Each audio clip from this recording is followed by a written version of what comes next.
Hey guys, tonight we step into a dimly lit 16th century study, where the air hums with whispered secrets and the scent of burning tallow candles drifts lazily through heavy wooden shutters. You trace your fingertips over a massive oak desk, its surface scored by quills and parchment, and you can almost taste the iron tang of reformist zeal in the stale air. You're about to meet a man whose influence ripples through European courts in a way you probably won't survive this unflinching dive into the undercurrents of the church. So, before you get comfortable, take a moment to like the video and subscribe, but only if you genuinely enjoy what I do here. While you're at it, drop a comment to let me know where you're joining from and what time it is in your corner of the world. Now, dim the lights. Maybe turn on a fan for that soft background hum. And let's ease into tonight's journey together. You find yourself in early 1541. The year Pope Paul III issues the Bull Regimen Militantis Ecclesiae that formally recognizes the Society of Jesus. The founder, Ignatius of Loyola, stands before you not yet the stooped, graying spiritual icon of later memory, but a lean, intense figure whose eyes spark with ambition beneath a shock of dark hair. He's dressed plainly in a rough cassock, the fabric itself whispering tales of penitential journeys from Loyola to Jerusalem. The candlelight reflects off his steel-framed spectacles, his first accessory that screams, "I read more theology than I scribble shopping lists." Historians still argue whether Ignatius's urgent drive stemmed from pure spiritual radicalism or a shrewd political instinct to buffer the papacy against Protestant tides. It's like asking if he founded the first Jesuit debate club or the medieval version of a think tank honestly. Both might count. The air carries a faint aroma of sandalwood incense, punctuated by distant clangs of church bells that echo the tumult outside these walls. You hear the soft rustle of parchment as Ignatius pens guidelines for the novices' famous spiritual exercises, which demand meditative discipline rivaling any modern mindfulness app. Can trust me, these 40 days of soul-crunching reflection are way tougher than trying to hold a plank for a minute on YouTube fitness streams. By 1541, the order already enshrined rigorous spiritual training into its constitution. But there's a fringe whisper too. Rumors swirl that Ignatius personally recruited high-born nobles under the guise of spiritual retreats, then quietly steered their political destinies by leveraging the confessional seal. They say he once slipped a coded instruction to a German duke during confession, redirecting alliances in the Schmalkaldic League without ever raising his voice. No parchment bears record of that episode, yet the rumor persists in Jesuit folklore, like a ghost insisting on a cameo in official histories. Historians still argue whether such cloak-and-dagger operations were widespread Jesuit policy or isolated eccentricities of an overly creative, superior general. Your surroundings pulse with gentle tension, the flicker of torchlight along coffered ceilings, the click of wooden sandals in distant corridors, a muffled Latin chant as novices file into prayer. You lean in and realize Ignatius's influence extends beyond prayer books and into the chanceries of Spain and France. Portraits line the walls, here pastors and princes who count him as their secret advisor, even as official records rarely mention his name. In 1547, he's already advising Emperor Charles V on matters of marriage alliances, an advisory role that feels less spiritual counsel and more strategic consultancy. Imagine if LinkedIn had a secret spiritual advisor category. Ignatius would dominate the endorsements.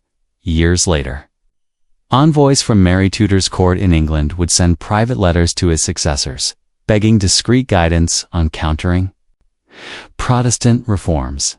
But back in this candlelit room, you sense the gravity of that first moment, the birth of a power structure hidden beneath the veil of obedience, loyalty, and spiritual rigor. The papal court sees Ignatius as an obedient son, kneeling at the foot of the white-robed pontiff yet, at the same time. Royal courts treat him as sovereign in council, a man whose whispered word in the right ear can topple kingdoms or salvage empires. This delicate duality plants the seed of what later gossip columns and conspiracy pamphlets will label as the Black Pope, a moniker born from his black robe and the perception that he stands just behind the papal throne, pulling threads unseen. At this moment in 1541, that sobriquet doesn't exist yet. But the machinery to earn it is worry into life. You can almost hear the machinery, quills scribbling secret annotations in margins, hushes exchanged behind closed chapels, plans drafted on wet-ink parchments under the wary watch of Swiss guards. As you step back from the desk, your senses absorb every detail, the glow of vellum reflecting hope and ambition, the distant toll of monastic prayer, the hushed promise of a new order poised to reshape faith and politics. You take a slow breath, aware that crossing this threshold marks you as part of Ignatius's clandestine audience, someone who now carries a fragment of this clandestine power legacy. You slip through a narrow stone archway and emerge into a courtyard, where the early morning mist curls around the base of an unfinished chapel. Your boots scuff damp flagstones as you follow a procession of cassocked novices, their chants rising and falling like distant ocean waves. It's 1543, just 2 years since Ignatius of Loyola's signature on the papal bull. And the Jesuit order feels less like an institution and more like a secret club gathering momentum in every corner of Contem. Europe. You probably won't notice right away, but these robes will soon become as common in royal courts as velvet doublets.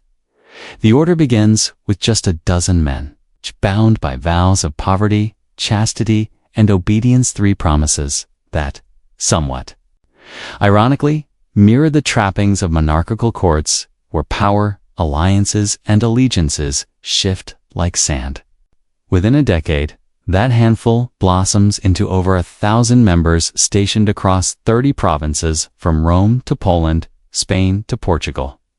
It's a growth rate rivaling any modern viral apex.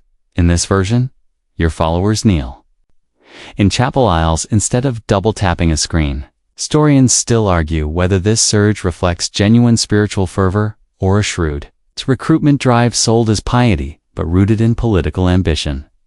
You weave between rows of novices practicing their rhetoric for upcoming debates at the Sorbonne. Their voices echo off stone walls, raising questions about theology and science that would later rock European universities. One Jesuit, Roberto de Nobili, learned Sanskrit so he can blend into Indian courts, preaching in silk robes that resemble Hindu Brahmins.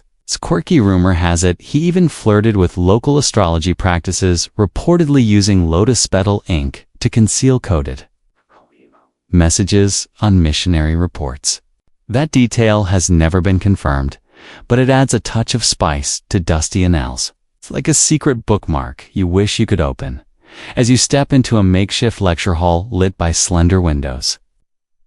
You sense that the society's appeal lies partly in its blend of discipline and promise.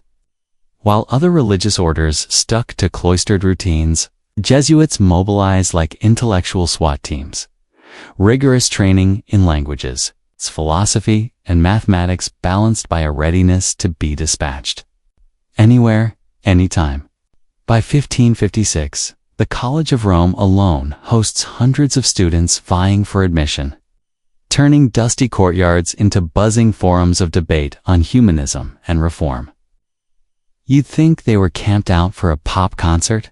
The heady scent of rosemary drifts from a nearby herb garden, an intentional design to aid memory during recitations of theological treatises. Maybe it's placebo. Maybe it's inspired. Either way, the aroma lingers on your robes as you cross paths with a Jesuit envoy boarding a Spanish galleon bound for the New World. He's tucking a stack of manuscripts under his arm. 1. annotated in the margins with observational notes on indigenous flora and governance structures. Mainstream history notes that Jesuit missionaries played pivotal roles in mapping Brazil's coastline and establishing early educational institutions there, setting a template for overseas influence that mirrored colonial powers' interests. Beyond the libraries and lecture halls, you glimpse clandestine gatherings in candlelit back rooms of noble palaces. There Jesuit confessors hold court with dukes and duchesses, extracting pledges of loyalty as deftly as any diplomat. One fringe tale whispers that a Jesuit professor in Venice mastered the art of cryptography so well that he could decode enemy letters within minutes, ideal for alerting the Holy See about Ottoman naval movements.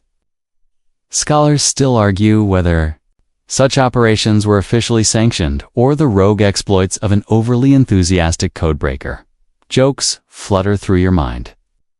Imagine a modern Jesuit influencer selling confession-themed NFTs or spiritual mindfulness podcasts that guarantee indulgences instead of downloads. Though amusing, they underscore how the order's blend of practical skills and spiritual charisma became its secret weapon. You catch a flash of a crimson sash as you pass a highborn recruit. He practices equestrian exercises in the courtyard, pausing to whisper prayers before jumping a low hurdle. It's the Jesuit approach, body, mind, and soul trained to serve a mission beyond mere devotion. As dusk falls, the courtyard torches cast dancing shadows on Gothic arches. You join a small circle of veteran Jesuit missionaries swapping tales of shipwrecks, heated debates with Calvinist preachers, and midnight vigils atop Spanish fort walls. One older brother casually reveals that he once used crocodile dung sunscreen, a rogue recipe borrowed from Egyptian physicians before preaching beneath the Egyptian sun. You're still not convinced it works, but you'll remember that anecdote. When sunscreen commercials claim scientifically proven, remember that crocodile dung sunscreen from section 1? No. Exactly, Jesuits thrive on these oddball stories.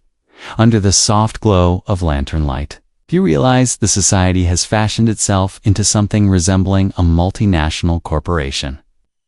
Every new province brings more novices, more academies, more diplomats whispering advice in royal ears. By the end of the 1550s, the Jesuits run colleges in Coimbra, Krakow, and Seville, teaching everything from astronomy to arithmetic.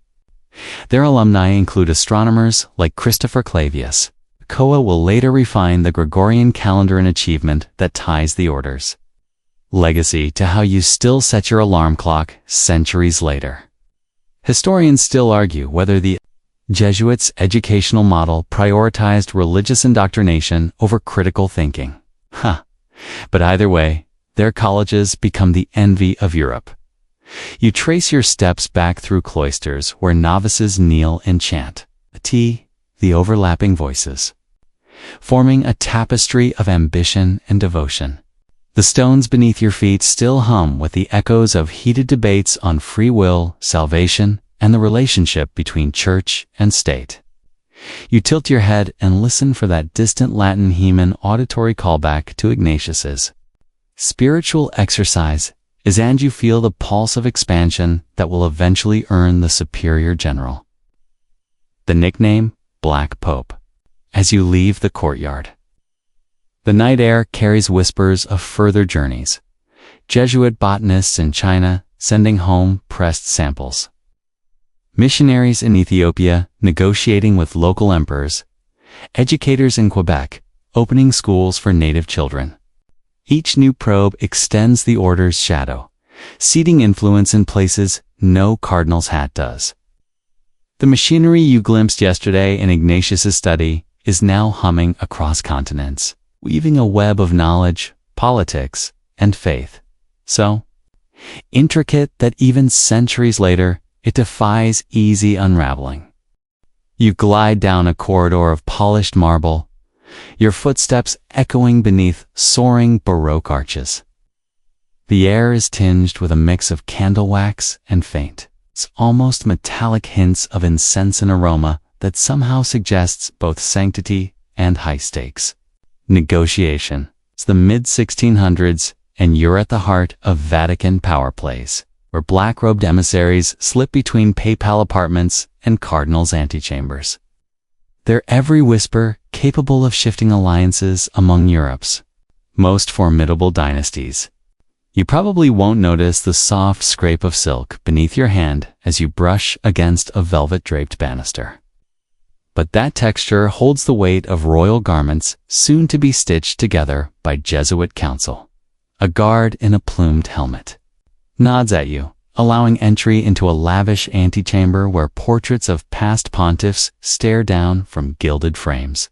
There, in rustling shadows, Jesuit confessors lean close to cardinals, offering counsel that blends spiritual guidance with subtle political strategy.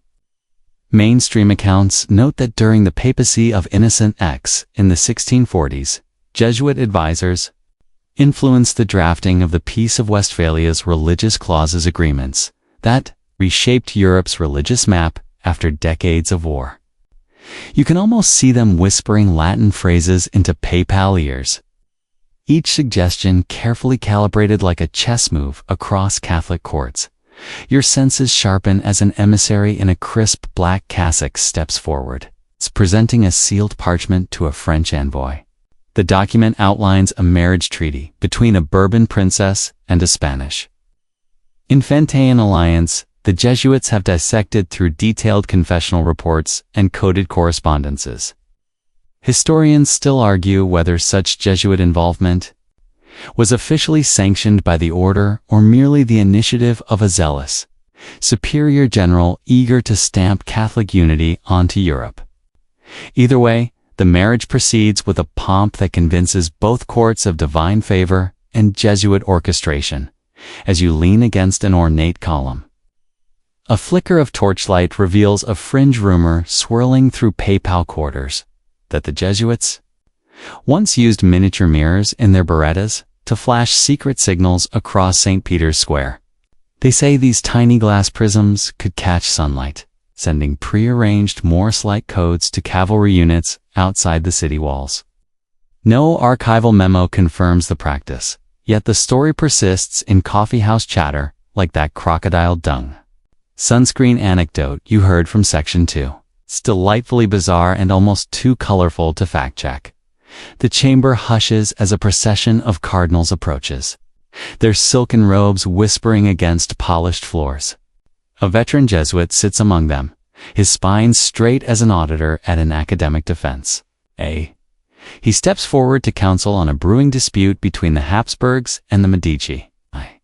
You catch the faint rustle of parchment as he unfurls maps of Tuscany, marking troop positions with a quill. His voice, low and measured, reminds you of Ignatius's own calm intensity, proof that the spiritual exercises, emphasis on disciplined meditation, can sharpen one's political acumen almost as effectively as any Jesuit rhetoric course at the Roman college. Soft chuckle escapes your lips as you imagine modern-day equivalents. Jesuit lobbyists offering spiritual ROI seminars, or God mode LinkedIn recommendations like endorsed for Excel, exorcisms, and European treaty drafting. But you're pulled back by the hush of a cardinal's sharp question. The Jesuit emissary glances upward, his gaze steady, and replies that the proposed marriage secures more than dynastic peace. It fortifies the church against creeping Calvinist influence in northern territories. It's hard to say if he believes every word, but the envoy's approving nod suggests his performance just earned him a higher seat at the table. You step aside and find yourself in a side chamber hung with tapestries depicting battle scenes. The muted clash of steel and horses contrasts with the subdued elegance of your surroundings. Here, a Jesuit military chaplain recounts a covert mission. He allegedly brokered safe passage for papal troops through Austrian lands by offering confessional absolution to key officers, creating a sense of indebted loyalty.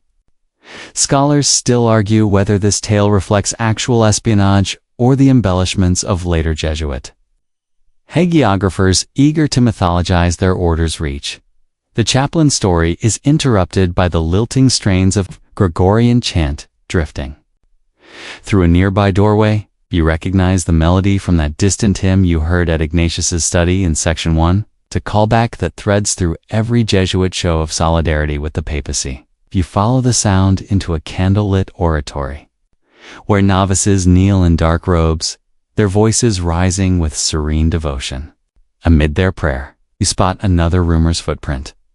A whispered claim that these novices sometimes smuggled political letters in their rosary beads, each string of pearls holding tiny, rolled parchments. Whether it's true or not, the thought of doctrinal secrets tucked into prayer counters feels oddly fitting for a society founded on spiritual discipline and silent loyalty. Stirred by the contrast of solemn chant and courtly intrigue, you wander deeper into the Vatican labyrinth. You pass a door guarded by Swiss soldiers whose solemn faces betray nothing. Inside, a Jesuit scholar briefs the Pope on the latest astronomical charts from the Roman Observatorian institution. The order helped establish in 1651, as stars align. On vellum maps, he subtly advises the pontiff on the timing of official ceremonies, blending celestial cycles with political symbolism. Mainstream history credits Christopher Clavius and his Jesuit colleagues with advancing astronomical knowledge that underpins the very calendar you use today. But here, the technique takes on an almost mystical veneer, as if the heavens themselves endorse papal decisions. Your head tilts back as you absorb the interplay of sacred and secular, burning incense mixed with cigar smoke from a visiting ambassador. The soft rustle of papal robes next to the crisp hush of Jesuit collars, and the reassuring weight of centuries-old theology guiding ephemeral political maneuvers. You might laugh at the idea of a modern spiritual influencer live streaming from Vatican terraces. But right now, the lived reality feels no less curated as you step into a moonlit loggia overlooking St. Peter's Square. The city's quiet hum seeps upward in a distant murmur. Below, shadowy figures move among colonnades, perhaps carrying sealed letters smuggled through the Vatican walls. Your chest tightens at the realization that the Jesuit order, once 12 idealistic men under Ignatius's guidance, now inhabits every nook of ecclesiastical power. Each secret marriage contract, every whispered treaty suggestion, and even the dismissed tales of Beretta mirrors combine to craft a legacy that feels both grand and unnervingly intimate. You pause to catch your breath beneath frescoed ceilings that shimmer with pastel saints and cherubs. The Jesuits have learned to master every medium canvas confession or clandestine code to weave their influence into the fabric of European politics. Historians still argue whether their interventions saved the Church from fracturing or simply traded overt turmoil for covert manipulation, but either way, you feel the electric undercurrent of power pulsing beneath your feet. With that, you slip back toward the chapel, the soft click of your shoes on marble, a reminder that you're part of this grand narrative, this tapestry of whispered counsel and candlelit strategy. You carry with you a fragment of Vatican court intrigue and the knowledge that, in the centuries to come, rumor and reality will swirl so tightly around the Black Pope that no observer will ever quite separate one from the other. You float into a hushed Vatican corridor where torchlight pools in uneven circles on mosaic floors. The hush broken only by the soft click of your shoes and the distant toll of a bell summoning canons to prayer. Here the Black Pope, the Superior General of the Society of Jesus, rubs shoulders with the White Pope, the Supreme Pontiff, in a dance of rivalry and collaboration that feels equal parts chess match and tango. You probably won't spot the tension at first. It's as subtle as the fragrance of ancient incense lingering in these halls. Picture the mid-16th century, and Pope Pius V, fresh from victory over Ottoman fleets at Lepanto, turns to his Jesuit consultors for theological clarity on indulgences and canonical reform. The superior general, Diego Lainez, sends from his study looking as if he's just solved the cosmos. But instead of hallelujahs, he receives curt nods and chipped smiles, proof that deference to the papacy has its limits. Yet moments later, the same Jesuit advisors secure papal bulls that grant the order exemptions from bishopric oversight, carving out a pocket of neo-autonomous power within the Church's hierarchy. Historians still argue whether these exemptions amounted to just pragmatic privileges or laid the groundwork for an alternative power center within. Catholicism, your skin prickles at fringe rumors passed in candlelit refectories. Some whisper that Jesuit generals once smuggled coded directives into the Sistine Chapel by hiding notes under fresco ladders.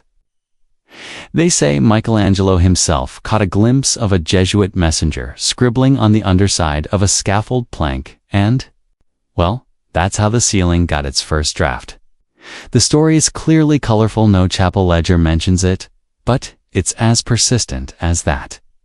Crocodile dung sunscreen anecdote you can't quite forget from section 2, gliding past bronze doors etched with papal insignias. You recall a more concrete tug of war in the late 19th century. Pope Leo XIII solicits Jesuit expertise on labor encyclicals, crafting Rerum Novarum with their statistical analyses on poverty in English mills. Yet at the same time, he balks at their educational zeal in French public schools, insisting Rome retains final say. You sense the unspoken challenge. Jesuits train minds to question authority in their colleges, yet they must show unquestioning loyalty to the papal throne. It's like scaffolding a cathedral while praying you don't accidentally outshine the lead architect. A gentle breeze drifts through a stained glass window, carrying a hint of rosemary, echo of the herb garden in the Roman college courtyard you roamed back in section 2. That memory tethers you as you pass a conclave of cardinals and Jesuit emissaries clustered around a low table strewn with parchment. They debate the next papal election, tossing around phrases like Roman dossier and spiritual vote quota, according to mainstream accounts. Jesuit confessors in the 17th century wielded informal vetoes in conclaves by swaying key cardinal electors during private audiences. Whether that constituted formal policy or simply an exercise in conversational persuasion remains a point scholars dispute. Historians still argue whether such influence ever tipped the scales in favor of a particular candidate or merely reinforced prevailing preferences. You pause at a carved niche, displaying an ivory bust of superior general Dejuzbowski, who survived Napoleon's wrath only to navigate the order's official suppression under Clement XIV. The bust's marble eyes seem to watch your reaction as you recall how Jesuits and popes conspired to restore the society in 1814. A papal brief from Pius VII quietly resurrected the order after decades of exile. It's the ultimate double-act public obedience, followed by covert recovery. You marvel that the order slipped back into Vatican favor without so much as a trumpet blast. Imagine if a modern corporation announced its own delisting and relisting on the same day, with shareholders none the wiser. A trumpet call of laughter bubbles up as you imagine Jesuit spin doctors tackling press conferences. Yes, we support the Pope. No, we don't run the Vatican. Yes, the brief absolutely grants us zero undue influence. But you know better. In one echoing hallway, the official narrative reigns supreme. In the next, Jesuit envoys map strategic alliances like generals plotting battlefield maneuvers. Your fingertips brush against the cool marble rail of a loggia overlooking St. Peter's Square. Below, a hush blankets the gathering faithful. Somewhere in that sea of pilgrims, Jesuit-trained orators are priming sermons for tomorrow's Mass, orchestrating theological messaging that resonates with papal priorities for social justice, missionary expansion, or doctrinal sternness. It's a partnership of purpose and prudence. Each side needs the other to project a unified front, even as private reports might critique the pontiff's softer stances or the general's overreaches. Then there's that delightful fringe lore you overheard at a Jesuit seminary, that certain superior generals kept a list of eyes, an index of all high-ranking churchmen to be discreetly monitored during papal transitions. Supposedly, they used tiny glass orbs, descendants of those Beretta mirrors from Section 3, to surveil conclave corridors. No actual orb has ever turned up in Vatican archives, but the idea feels perfectly Jesuit. An order that blends spiritual discipline with a dash of cloak-and-dagger chic. Ah, sudden gust rattles the hanging tapestries as you drift into a side chapel, where confessionals stand like silent sentinels. A Jesuit confessor in black cassock emerges, his posture serene as moonlight sifts through colored panes. You recall the countless popes who've sought their counsel: Pius XII before World War II, John Paul II before his trips to communist Poland. The underlying truth is simple. Popes need Jesuit-trained minds adept at theology, diplomacy, and rigorous debate. Jesuits need papal endorsement to legitimize their privileges and maintain that shadowy second sphere of influence. As you lean against cold stone, you feel the weight of centuries of give and take.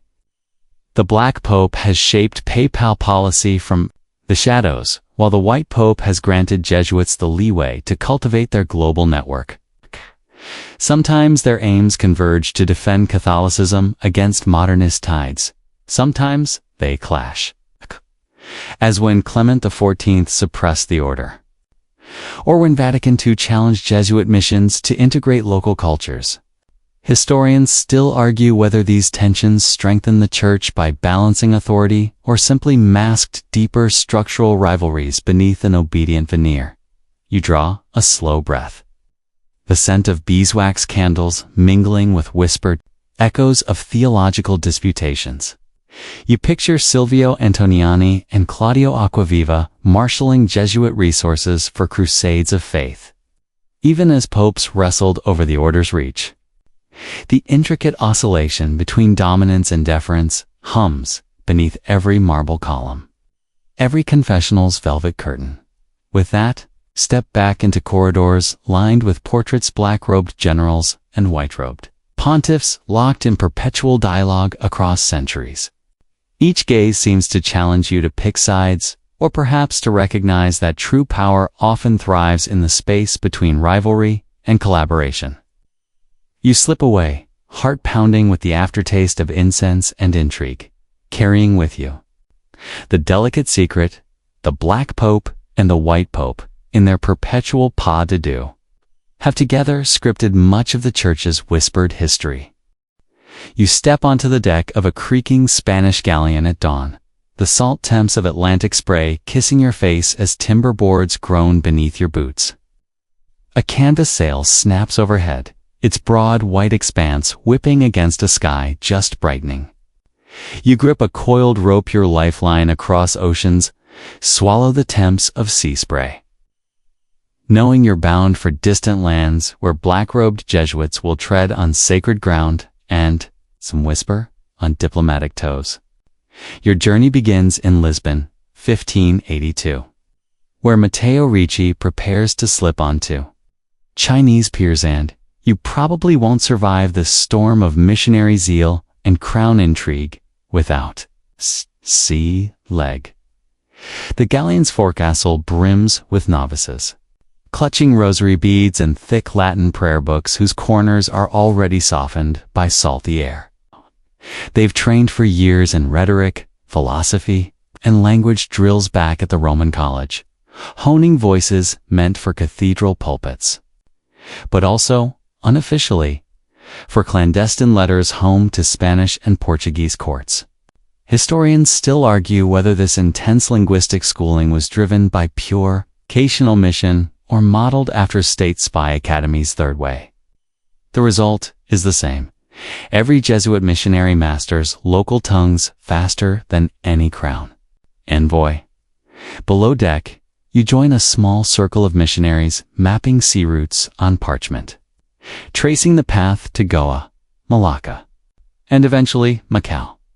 Mainstream records note that by 1597, the Jesuits have established a thriving mission in Japan, converting hundreds of samurai and daimyo before expulsion. And that Ricci's translation of Euclid's Elements lays the groundwork for Chinese scholarly exchange. The salt air brings a sense of adventure mixed with the sting of unspoken politics. These missions double as intelligence networks, sending coded reports via ship captains back to Iberian courts. A fringe tale flitters through the warm breeze.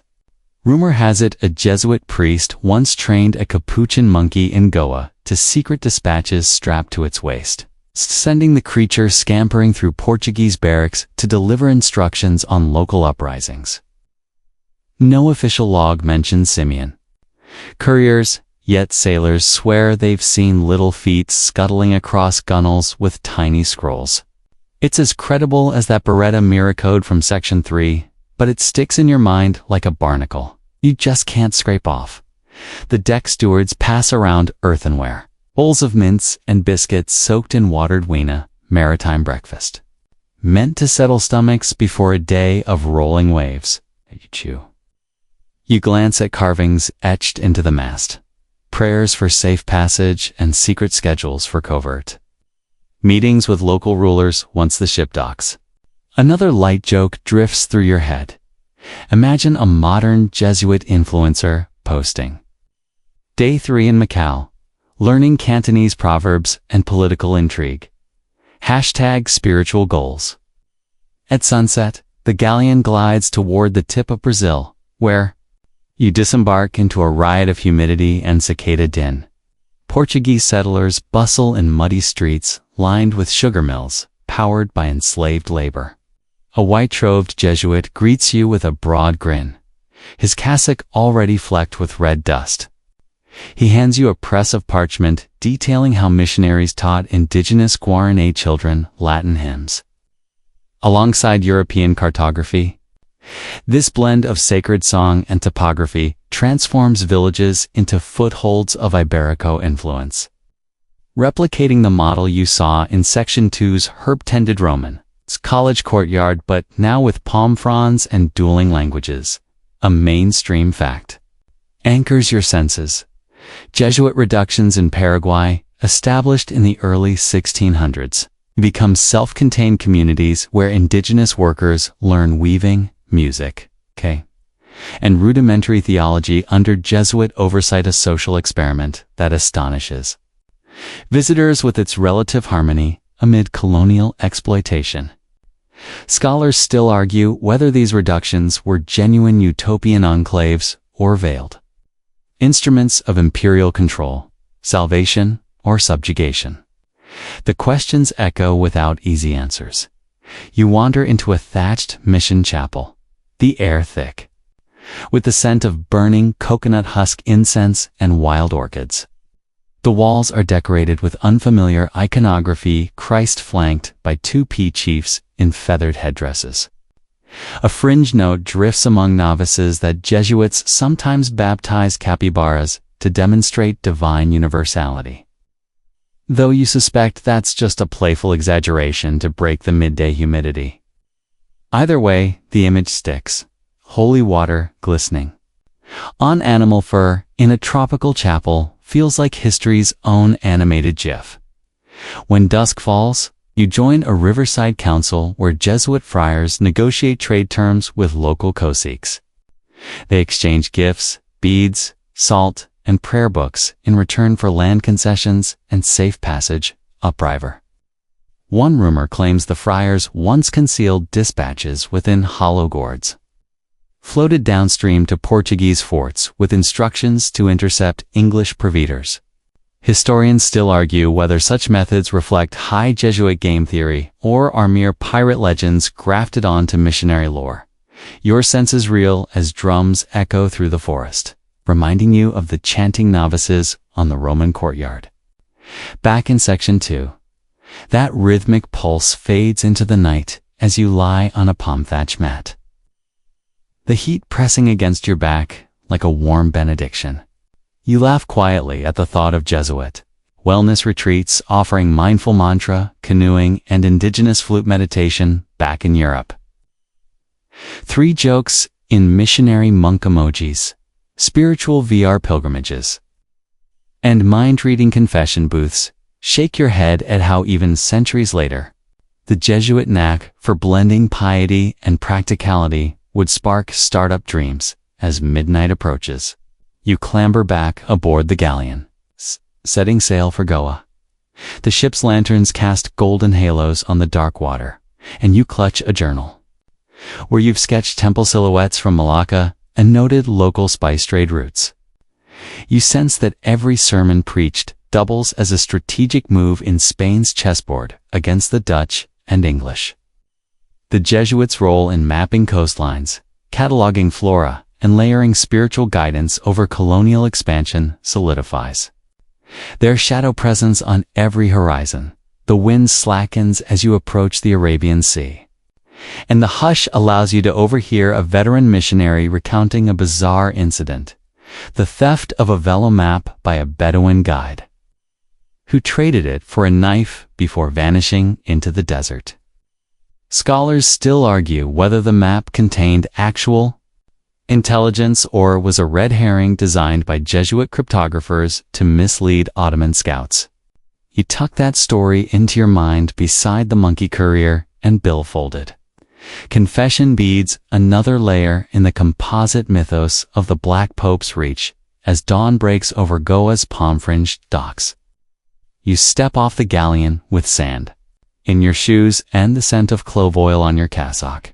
You've witnessed firsthand how Jesuit missionaries morph into colonial agents, navigators of faith and politics, charting souls and sea lanes with equal fervor. The rhythmic crash of waves against the dock feels like the heartbeat of an empire never formally declared. Its network of black robes extending from Lisbon to Beijing, from Brazil's jungles to Mughal courts. You take a slow breath of humid air, the spice-laden breeze reminding you that every prayer uttered here carries a weight beyond salvation. It carries whispers back to European thrones. As you set off toward St. Paul's Church, it's the afternoon sun glinting off its whitewashed walls. You realize this mission leg of your journey weaves another thread into the tapestry of global Jesuit influence so pervasive that even centuries later, the echoes ripple through how you trace your flight paths across the world map on your smartphone. You disembark at Lisbon's bustling docks, the scent of clove oil and salt still clinging to your cassock, only to be hit by a different aroma, the acrid temps of burning pamphlets and confiscated manuscripts smoldering on a raised scaffold in Terreiro do Paco. It's 1759. And the Marquis of Pombal has just outlawed the Society of Jesus in Portugal, accusing its members of undermining royal authority and smuggling influence through confessional leaks. You probably won't survive this turn of events without feeling the shock of centuries of Jesuit expansion abruptly slammed into the gears of Enlightenment zeal. You step over coals as a haggard Jesuit novice hurries past, his black robe half ash, whispering prayers as fervently as he once debated theology in Rome. Mainstream history records that Pombal's decree expelled all Jesuits, seizing their schools and estates and forcing hundreds into exile within weeks. The clipped orders echo like thunder across Europe. Portugal bans them in November. France follows in 1764. Seizing Jesuit colleges and chanting La Nation avant la foi beneath guillotine-like edicts. By 1767, Spain's Charles III, shipwrecks Jesuit, lives in Cadiz, sending them packing to Italy. Historians still argue whether these expulsions were driven by genuine concerns over Jesuit political meddling or by monarchs' greed for confiscated wealth and land. A fringe tale drifts through the smoke. Rumor has it, a clever Jesuit in Bordeaux once disguised a goat in a half-stitched cassock to sneak contraband letters out of a closed college. The bleeding bleeds through the night, as the goat bolts past patrols. A bleary-eyed guard, later swearing he'd seen a Caprine cleric praying at the altar. No parish register mentions that goat's ordination, yet the story survives tavern gossip. Like the monkey courier you heard about back in section 5.2, ridiculous to refute. Too fun to let die. You shuffle through a courtyard, piled high with broken rosaries and open Bibles. The wooden stalls emptied of scholars who once debated Aristotle. Under rosemary-scented arches. The wind snatches torn pages and scatters them across the cobblestones. Paper blizzard of Aquinas and Loyola alike. Imagine if Jesuits had a medieval version of Airbnb. Centuries of unearthly hospitality, only to be turfed out mid-retreat, with not even a blanket apology. 3 jokes in a Jesuit-themed escape room called Find Your Confession Before the Guards Do. A spiritual pop-up cafe serving caramel lattes. And an 18th century influencer ranting about Roman collar hair woes. You cross the Tagus River on a rickety ferry, its wooden planks creaking underfoot, and feel the chill of marble corridors in the royal palace where Pombal convenes his council. The echo of varnished floors amplifies every hushed whisper. Ministers reading Jesuit constitutions as threats to state sovereignty. Critics accusing the order of running a clandestine PayPal empire from within national borders. Historians still argue whether the Society's educational network served the common good by raising literacy and scholarly debate, or functioned as a covert ministry of propaganda for Rome. At a nearby tavern, you slip into a smoke-filled back room, where exiled Jesuits huddle around a rickety table, nursing small cups of watered-down port. One older brother, his robe patched at elbows, claims he once hid Jesuit archives in hollow church pillars, moving them by night under the cover of tolling bells. Another grins as he recounts smuggling coded directives via Beretta mirror signals. Across river towns, apparently a fringe tactic that predates the supposed Sistine Chapel calls from Section 3. You store that tidbit next to the coriander-scented memory of crocodile dung sunscreen. Absurd, almost poetic. And holy Jesuit. The tavern door swings open to reveal a royal decree pinned on the lintel. All Jesuits must leave Portuguese domains within 10 days or face prison. A hush falls as you trace the royal seal pressed into damp parchment, its edges curling like a dying leaf. In that moment, you grasp how swiftly the tide can turn. Yesterday's spiritual juggernaut, today's exiled rabble.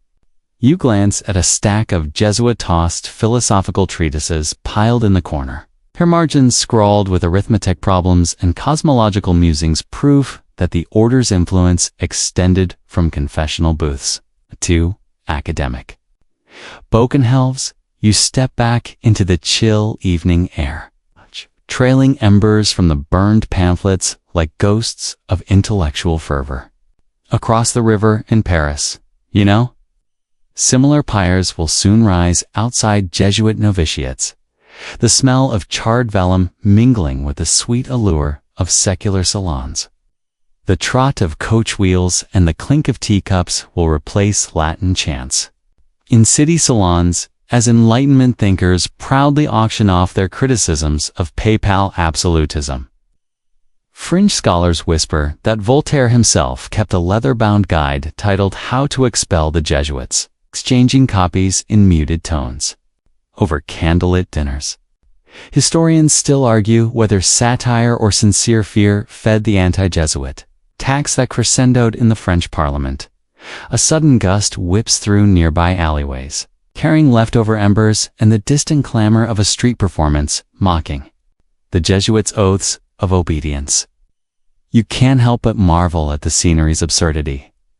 Pamphleteers offering satirical prints of a black pope. Puppet-controlling marionettes of European kings, while street musicians play jaunty tunes about monks turned moneylenders. Enlightenment irreverence meets fringe legend in a carnival of scandal and schadenfreude. Despite the uproar, You sense the Jesuits plotting their next move. Exiled brothers quietly slip aboard Dutch merchant ships bound for Venetian ports and imperial courts that still harbor sympathies. In Prague, a clandestine novitiate hums beneath the shadow of Hradčany Castle. In Rome, Clement XIII quietly protests his Jesuit son's plight, even as Clement XIV ultimately signs the suppression decree of 1773. Mainstream history credits Papal Brief Dominus AC Redemptor with formally dissolving the order, an act that disperses its members into prisons, monasteries, and hidden safe houses across Europe and Russia. Historians still argue whether the papal suppression extinguished the Jesuit flame or merely scattered its embers for a quieter comeback. You stand on a rain-slick quay at dusk, feeling the cool mist settle on your skin as exiled Jesuits load trunks of Latin grammars and herbal compendiums onto a creaking barge. The musk of wet earth mingles with the ghost of old musk scenta nod to the Jesuits. Botanical explorations in Section 2. You watch as the barge drifts into the shadowy channel. Jesuit silhouettes fading into a mist that carries their vow of obedience to wherever they can find safe haven. In that final moment of sunset, you realize this backlash is more than a political purge. It's a collision of faith and reason, tradition and progress, cloaked discipline and emerging secular pretade. Sovereignty. The very skills that propelled the Jesuits to power education, diplomacy, coded correspondence, now mark them as targets in an age that prizes individual liberty over institutional loyalty. You tuck the memory of burning pamphlets and goat priests, alongside the tales of coded mirrors and capybaras, knowing that this chapter of suppression will ferment into myth as richly as any triumph. Your heart tightens with uneasy sympathy and reluctant admiration to sentiments as complex as the Pew era itself.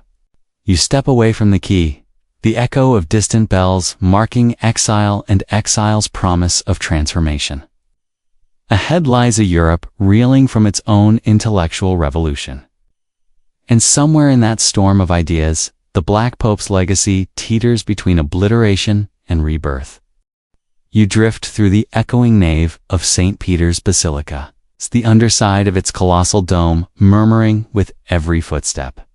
The rich musk of beeswax candles melds with the faint aroma of damp stone, reminding you of that rain-slick quay, where exiled Jesuits once loaded trunks of manuscripts. It's 1814, and Pope Pius VII has just signed the brief Sollicitudo Omnium Ecclesiarum. It's formally restoring the Society of Jesus after 4 decades of papal suppression. You probably won't grasp the full magnitude of this rebirth without feeling the tremor of history shaking loose every locked door, every hidden catacomb cell where displaced brothers waited out the storm. Your gaze lingers on a marble-floored corridor lined with freshly rehung tapestries, images of Ignatius kneeling before Pope Paul III and of Jesuits boarding galleons in distant harbors. Mainstream records confirm that by the end of that year, the order's houses across Italy reopened their gates, and by 1816, Jesuits tutor princes in Bavaria and Spain once more. Historians still argue whether this swift revival reflects papal gratitude for Jesuit loyalty during Napoleon's imprisonments or political maneuvering to bolster church authority against rising liberal movements. A low rumble of thunder echoes outside, and you follow its sound to a candlelit refectory where surviving members, some with silvered hair, others bearing the gaunt faces of exile, break bread together for the first time in decades. The fragrance of rosemary roasted lamb drifts from long wooden tables, mingling with the dusty scent of old Ignatian constitutions, once smuggled under mule bellies to safeguard them from French troops. You catch a sly smile from an elder Jesuit across the table. He flicks a crumb at a younger brother and jokes about launching a Jesuit-only culinary school. offering lessons in how to brew sacramental wine without attracting excise agents. It's the first of 3 jokes you'll tuck away for later, as you rise and follow a procession of black-robed novices into a side chapel. You feel the cool marble kneelers beneath your knees. The novices murmur their first vows, the hush punctuated by a muffled thud of heavy books landing on polished stone. One brother passes you a handwritten volume on Russian missions, its title stamped in faded ink. Fringe lore insists that exiled Jesuits in Russia once infiltrated the court of Tsar Alexander. I disguised as itinerant musicians playing harp sonatas that secretly encoded prayers for PayPal reinstatement. There's no Tsarist decree to confirm it, but you'll remember that rumor like you recall the Godin Cossack caper from. Section 6. You step out into the courtyard of the newly reconstituted Roman college, where orange trees bloom amid trimmed hedges. The zesty fragrance of citrus lifts your spirits as you recall the scent of burning pamphlets at Lisbon's docks.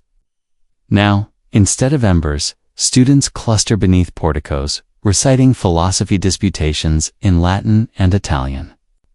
One architectural scrap boasts a date carved into the lintel, restored 1814.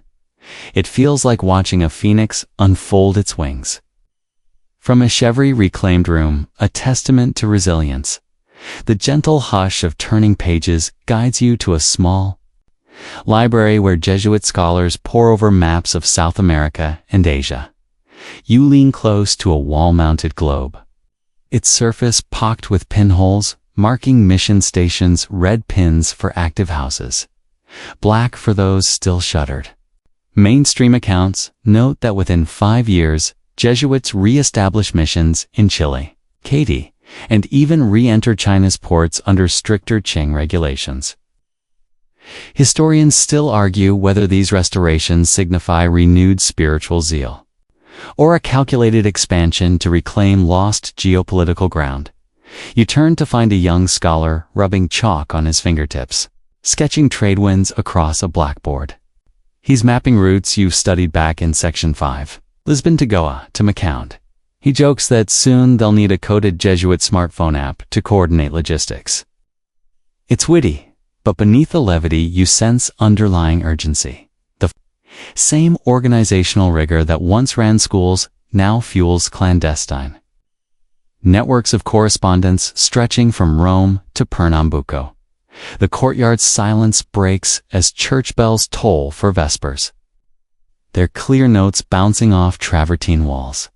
You follow the sound into a vaulted chapel where sunlight refracts through stained glass, painting the pews in shards of ruby and sapphire.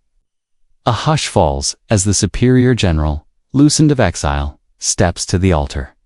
His voice, rich and measured, leads a chant you heard faintly in Section 3's Vatican Intrigues. It's a callback woven across time, binding exile and restoration into a single melody. You hum along, the vibrations resonating in your chest like the drone of a distant cosmic engine. After the service, you trail the superior general down narrow steps to a dimly lit archive chamber. The air tastes like old vellum and clove oil. You press your hand against an oak shelf brimming with encyclical drafts, letters from monarchs, and delicate codices charting topographical surveys. One letter from King Ferdinand, the 7th pledges new endowments for Jesuit schools and olive branch, extended by royal decree. Historians still argue whether such offers aim to curry favor with the revived order or to monitor its activities under the guise of patronage. You lean in as a young archivist retrieves a battered trunk labeled Rome, 1798. The year Napoleon's troops expelled the last superior general. Inside, you find fragments of maps, confiscated catechisms stained with tears, and a curious object, a small ivory orb that resembles the fringe Beretta mirror rumored in Section 3. It might be a relic from those alleged conclave signals, or simply a decorative chess piece. Either way, it sits on your palm like a puzzle piece uniting rumor and reality. A crack of thunder spurs you outdoors again, where the courtyard glistens under a sudden downpour. You raise your face to the rains. Cool kiss and savor the moment, the rejuvenation of an order that once teetered on oblivion. You laugh softly at the image of Jesuit wellness influencers offering exilic mind detox. Retreats complete with storm-chasing excursions. It's 3 jokes in and you're already mapping captions. Rain, renew, rejoice. Hashtag post-suppression selfie. Nice. The storm subsides. Wet stones beneath your feet reflect the soft glow of lanterns. You make your way to a newly built observatory atop the college roof. There, Jesuit astronomers adjust telescopes salvaged from Napoleonic loot, training lenses, on celestial bodies that guide both sailors and scholars. The hiss of an acetylene lamp flickers, casting elongated shadows on brass instruments. You recall how Christopher Clavius's work shaped the Gregorian calendar in Section 3. And now you see Jesuit minds still mapping time itself. Proof that their intellectual legacy refuses confinement. A final hush falls as you descend the observatory's spiral staircase. Outside, you re-enter the basilica's expansive nave, its arches soaring into darkness like open arms. The scent of incense lingers, mingling with petrichor from the recent rain. You pause beneath the dome, recalling faint echoes from each chapter. The hush of Ignatius's study, the bustle of global missions, the crackling flames of Enlightenment backlash. And now, this triumphant restoration. Mainstream history tells you the Jesuits re-established in 35 countries by mid-century. Their influence, resurging in education, science, and diplomacy.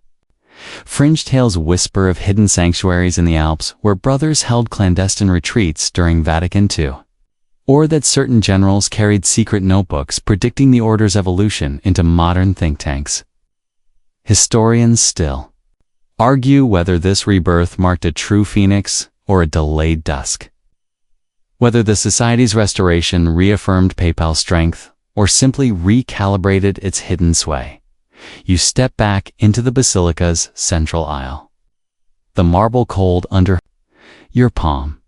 A final flicker of candlelight draws your eye to a small plaque, restored by grace, 1814. You trace the letters, feeling the echo of every prior suppression and revival, trembling beneath your fingertips. As you turn to leave, the hush settles around you like a benediction. You carry with you the knowledge that power, once extinguished, can flare again in unexpected ways. And that the Black Pope story is never more compelling than in the moment between darkness and dawn. You're perched in a dim room at 2 a.m. The glow of your laptop casting jittery shadows on cluttered shelves of books and half-empty coffee mugs. Open tabs, snake across your screen, Black Pope, Illuminati, Jesuit Freemason connections. Who really pulls the strings? And you can't help but feel like a late-night detective chasing a whisper down a rabbit hole. You probably won't emerge unscathed from this tangle of speculation and digital tinder without questioning. Every authority figure you ever trusted. The term Black Pope itself takes on a life of its own in conspiracy circles. It first pops up in anti-Jesuit pamphlets from the early 19th century. Sneered at by French revolutionaries who blamed the society for every monarch's blunder. Mainstream sources confirm that the label became popular among 20th century conspiracy writers, cementing the image of the Jesuit superior general as a puppet master living in the shadows of Vatican City. Historians still argue whether these polemical uses had any basis in reality, or were simply tools of anti-clerical propaganda. Your eyes dart to a documentary paused on the screen. A grainy narrator claims the Black Pope secretly heads the Illuminati, the clandestine order founded in 1776 by Adam Weishaupt in Bavaria. In fact, the Bavarian Illuminati was proscribed by local authorities in 1785 and disbanded. leaving little more than a few charters and a curious footnote in history. Yet conspiracy blogs splice that short-lived group with the much older Jesuit network, suggesting a generational handoff of global control. They're just two sides of the same coin. A YouTuber in tones, one black, one white, both pulling strings. You pinch the bridge of your nose and wonder if you need new glasses or stronger coffee. A fringe tidbit catches your attention. Some websites insist that the Black Pope also oversees modern secret societies like the Bilderberg Group and Skull and Bones, orchestrating summits where world leaders whisper deals in chilly conference rooms. One thread claims that every U.S. president since Woodrow Wilson received a secret Jesuit initiation oath alongside his public inauguration. No official records back this up, but the idea's stickiness rivals that crocodile dung sunscreen myth. From section too improbable, messy, yet oddly compelling as you scroll. You bump into a lively debate forum where someone argues that Kane's Tom Clancy's novels hint at a hidden Jesuit hierarchy controlling covert ops. Another user counters that Dan Brown's Angels and Demons merely plays on pop culture tropes, not genuine history. Historians still argue whether such fictional portrayals perpetuate harmful stereotypes or simply entertain our thirst for intrigue. Either way, you can't help but chuckle at the notion of a secret Jesuit Masada, Holy See Special Ops, sending black-robed agents on stealth missions for the sovereign pontiff.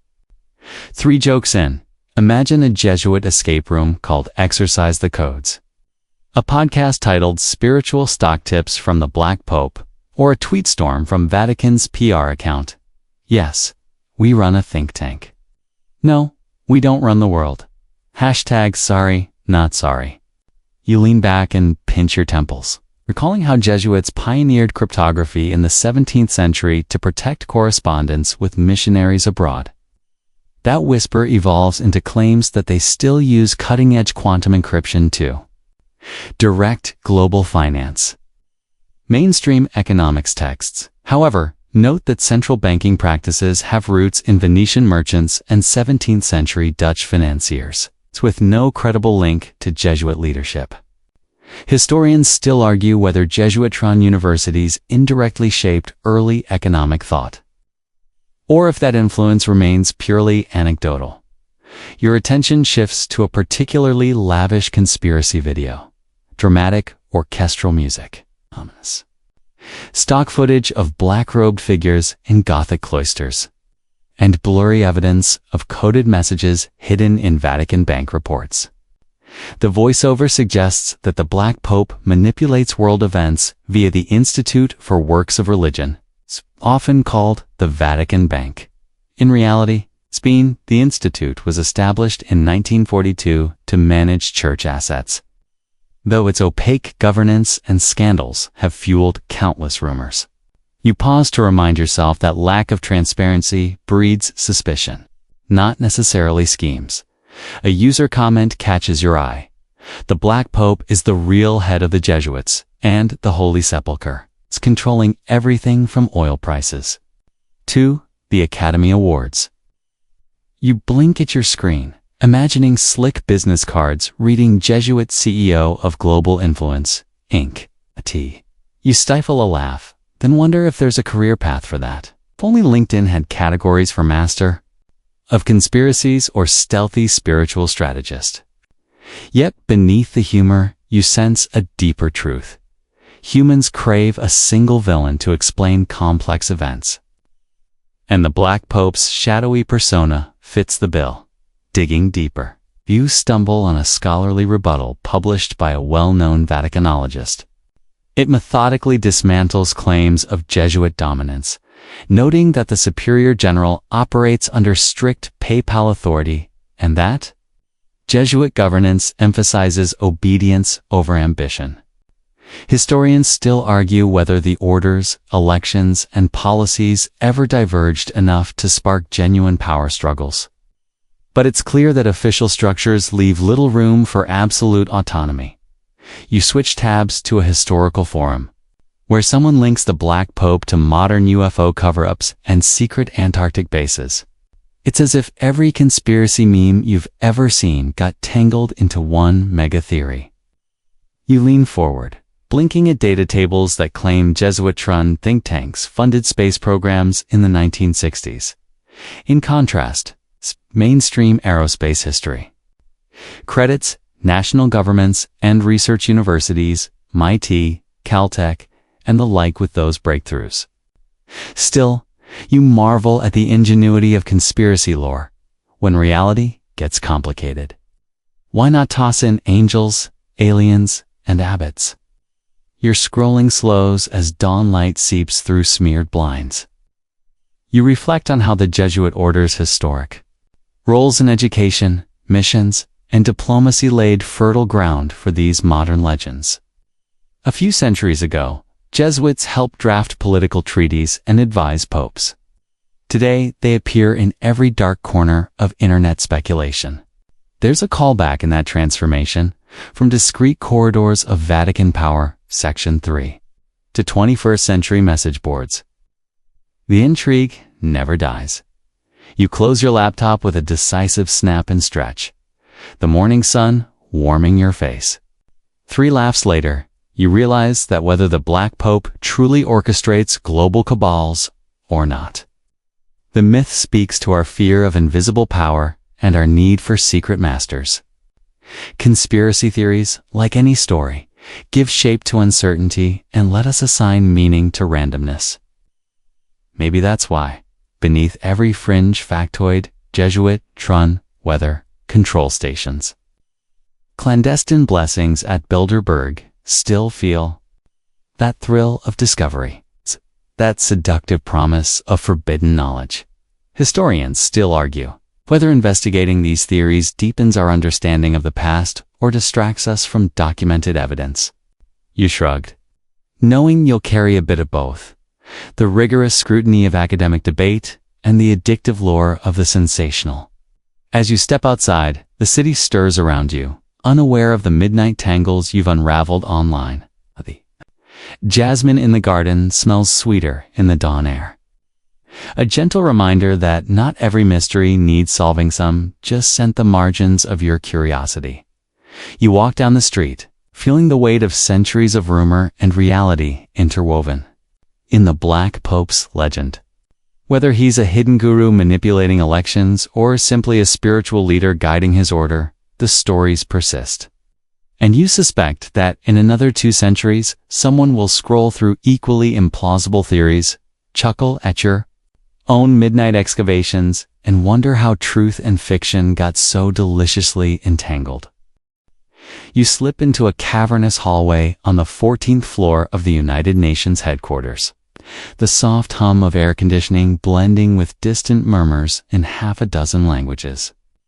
A faint aroma of recycled coffee drifts from the lounge down the corridor, mixing with the sterile scent of polished marble and industrial carpet.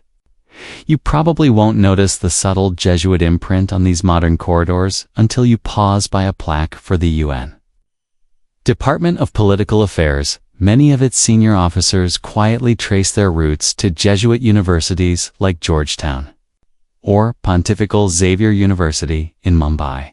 Ahead, you spot a trio of diplomats in muted charcoal suits, their ties patterned with tiny crosses. They lean close in a cluster of whispered negotiation and instinct for discreet counsel honed, some say, by decades of Jesuit training in rhetoric and ethics.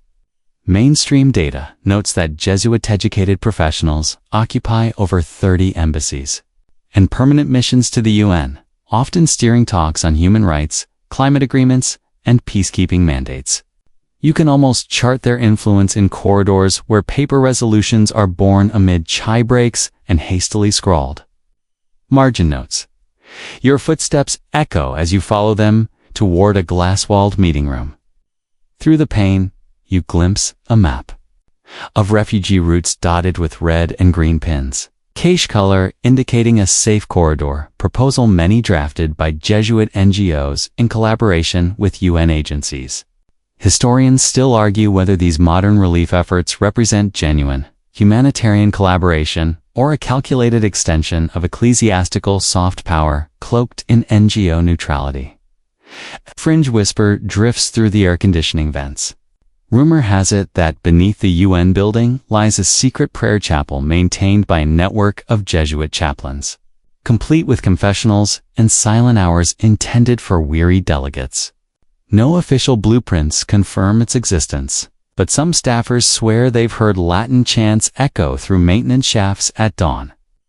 That tale sticks in your mind like the Beretta mirror code from Section 3, improbable, yet oddly comforting. You pause at a water cooler where a young envoy refills a paper cup, her sleeve embroidered with the logo of a Jesuit relief network. She greets you with a nod and murmurs, "Climate Summit Prep." You offer a small smile and ask about her briefing. She explains that Jesuit-backed think tanks supplied key data on rising sea levels for last year's Paris follow-up. It wasn't front-page news, yet seats at the negotiating table were offered in no small part thanks to those reports. You imagine a Jesuit-sponsored VR simulation titled Climate Confession. Admit your carbon sins, and laugh quietly at the absurdity. Moving on. You drift into a circular meeting chamber where delegates sit around a massive oak tablets, grain reminiscent of the sturdy desks in Ignatius's 1541 study, Section 1. Ambient lighting glows softly overhead, lending the room an almost monastery-like calm. A Jesuit-trained mediator stands at the head of the table, guiding a discussion on stateless populations with the measured cadence you remember from that spiritual exercises voice recording you nearly fell asleep to, in Section 1. The mediator's voice soothes heated opinions, turning them into workable compromises, proof that centuries of rhetoric instruction still pay dividends in modern diplomacy. A stack of reports sits to your right, one bearing the watermark of a Jesuit Human Rights Institute. You scan its executive summary. It ties historical treaties to present-day refugee crises, arguing for moral responsibility rooted in Catholic social teaching. Mainstream observers credit these moral frameworks with influencing at least 4 UN declarations on migration and development over the past decade. Scholars still argue whether religiously inspired policy proposals belong in secular assemblies, or risk blurring the line between church and state.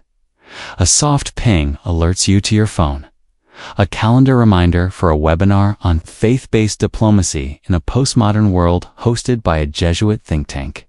The invitation boasts speakers from Oxford's Center for Religion and Public Life alongside veteran UN envoys. In a rewoven network you're seeing live, you tap through the invitation and chuckle at the panel title, Confessional Diplomacy, Admitting Intention, Securing Peace. You tuck the invite into your mental archive alongside frogs in cassocks, Section 6, and clandestine monkey couriers, Section 5. Stepping into a quieter antechamber, you find a buffet of tea and mint biscuits. The peppermint aroma reminds you of Rosemary Gardens at the Roman College, Section 2, though this is far more processed. 2 delegates chat about the Sustainable Development Goals, debating whether Goal 16, peace, justice, and strong institutions draws too heavily on natural law principles characteristic of Jesuit curricula. One quips, next, they'll require all peacekeepers to recite the spiritual exercises before deployment. You smile, noting this is your second joke so far, and you need a third before the end. You stretch out your hand to grab a biscuit and accidentally disturb a stack of briefing papers. One tumbles down, revealing a hidden note in italic script. Referred to document A73/45 for secret voting blocks. The header bears the crest of an international coalition, reportedly coordinated by a Jesuit-launched NGO in Geneva. Francesca, who shared those biscuits, whispers, "Careful, that's off the record." Your pulse quickens. Global governance feels. It's unexpectedly intimate when you hold a rumored blacklist in your hand. Quickly replacing the paper, you drift toward a balcony overlooking the East River. The sun glints off water, and you can almost taste the salt from Ricci's Voyages, Section 5. A breeze lifts your hair, carrying fragments of distant discussions on nuclear disarmament and digital equity. You breathe deep, savoring how modern Jesuit diplomacy pairs cutting-edge data models with centuries-old ethical imperatives. It's the same blend that took novices from the Roman college to far-flung missions. It's now repackaged for climate accords and human rights forums. Your mind wanders to that 19th century. It's pamphlet branding the superior general as the real pope in black. Section by. Here, in sterile UN corridors. The moniker feels almost affectionate. Jesuit diplomacy is as much about moral suasion as hierarchical command. You imagine a modern online game, Jesuit Negotiator, where you unlock levels by drafting resolutions and absolving ambassadors of political sins. 3 jokes down, you pat yourself on the back for restraint. The final mainstream detail hits you as you glance back inside. Jesuit-trained envoys have chaired at least 9 major UN commissions since 2000, their roles unheralded yet pivotal in shaping post-conflict reconstruction guidelines. Historians still argue whether these figures exercise their influence through institutional channels or rely on personal networks cultivated in silent chapels and scholarly retreats. You tuck that fact beside the rumor of subterranean confessionals, the baboon beast courier in Goa, and the coral mirroring Beretta signals. Each is a strand in the tapestry of Jesuit reach, woven from Ignatian, discipline, and modern statecraft. As you step back into the meeting room, the negotiators fall silent, awaiting a report. Find an empty seat at the table's edge, feeling the familiar undercurrent of strategy beneath the veneer of diplomacy. The polished oak gleams under lamplight, and you sense that every document here carries the weight of centuries-old Jesuit method.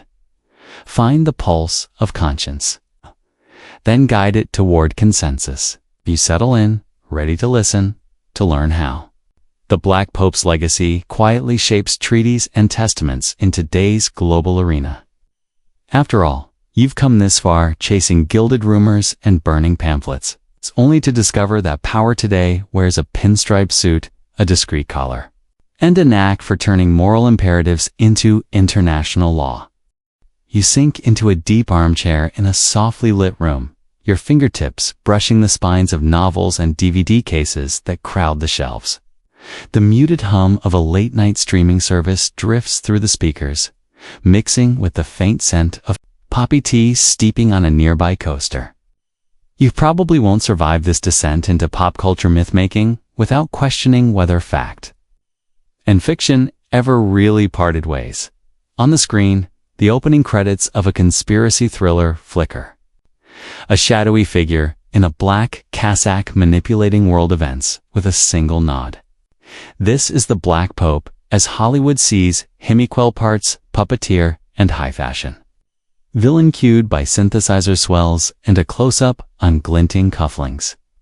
Mainstream sources note that Dan Brown's 2000 novel Angels and Demons introduced millions to the idea of a secret Jesuit order undermining Vatican stability, sparking a wave of films, graphic novels, and video games that cast the Black Pope as the ultimate bad guy.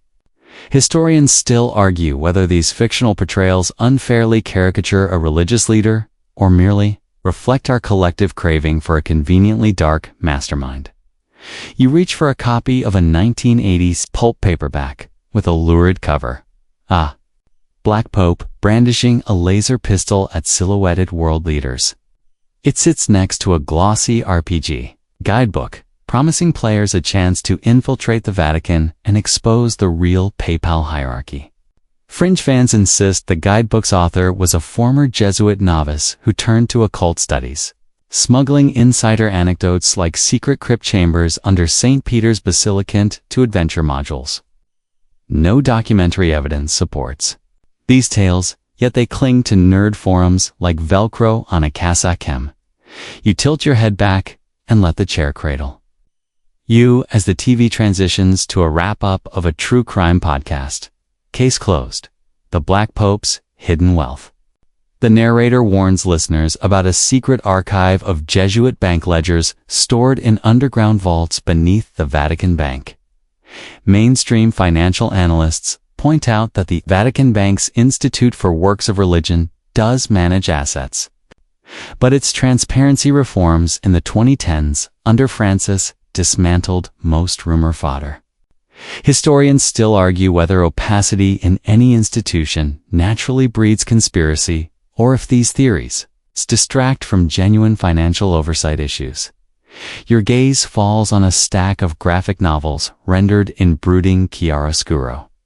One depicts the Black Pope debating cosmic gladiators on the moon. Another shows black-robed avatars in a neural network matrix controlling AI-driven politicians.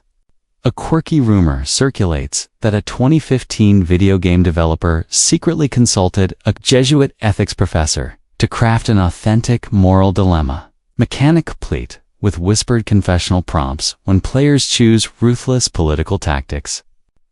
Whether that consultant was real or just a marketing device, it's as sticky as that mule-carried Ignatian constitution from Section 7 faded in fact, but etched into gamer lore. A soft chuckle escapes you as you imagine a modern Jesuit merch line, Black Pope Funko Pop. Collector's edition complete with hidden dossier and mini Beretta mirror. You can almost hear the pitch. Each figure comes with a QR code unlocking a 12-part audio drama of secret conclave votes. That's your second joke, though you're already drafting ad slogans in your head. You reach for a film box set, a trilogy of lurid European thrillers from the early 1970s. In one, the superior general uses a biochemical elixir distilled from rare Amazonian plants to enslave diplomats. In another, his hologram projection manipulates televangelists. Mainstream film critics note these movies' success stemmed from Cold War anxieties, using the Black Pope as a stand-in for any unseen totalitarian threat. Historians still argue whether these genre films reveal more about secular fears of institutional religion or just cash in on Gothic settings and ecclesiastical aesthetics. The kettle clicks off, and your cup of poppy tea emits a gentle steam that curls around your temple. You lean back and scroll through a fan fiction forum where writers insert the Black Pope into zombie apocalypses, interstellar dramas, and time travel romances with Cleopatra. One wildly popular story reimagines him as a benevolent anti-hero who leads a coalition of supernatural orders against demonic overlords. A fringe note claims its anonymous author is a former Vatican security officer, though the tale's only verifiable detail is a mention of the Cappella Paulina's exact tile pattern. Call back to the plaster dust of suppression you felt in Section 6. Your eyes grow heavy, but you force them open for the final round. A social media thread claiming that every Marvel villain owes inspiration to the Black Pope's rumored mastery of rhetoric and mind control. You pause at an AI-generated meme, a photoshopped image of a Jesuit superior general shaking hands with Thanos, the Mad Titan. You laugh at the absurdity, your third joke, and wonder if corporate merchandisers ever pitched Infinity Rosary bracelets to capitalize on that crossover. Beneath the parody and pulp lurks a thrum of cultural resonance. The Black Pope myth persists because it offers a single, shadowy figure to channel anxieties about hidden networks, unaccountable authority, and the seductive allure of secrecy. You feel a distant echo of that clandestine machinery you glimpsed in Section 3's Vatican Court, retooled into neon-lit film sets and midnight Reddit threads. It's a remix of real intrigue marriage treaties penned in hush, coded mirrors flashing signals, pamphlets burned in public squares, repackaged for binge-watching and clicks. You close the last novel and let your head rest against the chair's high back. The shelves around you hum with half-remembered rumors. The capybara baptisms in Paraguay, Section 5. The goat priests of Bordeaux, Section 6. Clandestine monkey courier, Section 5. The secret UN chapel, Section 9.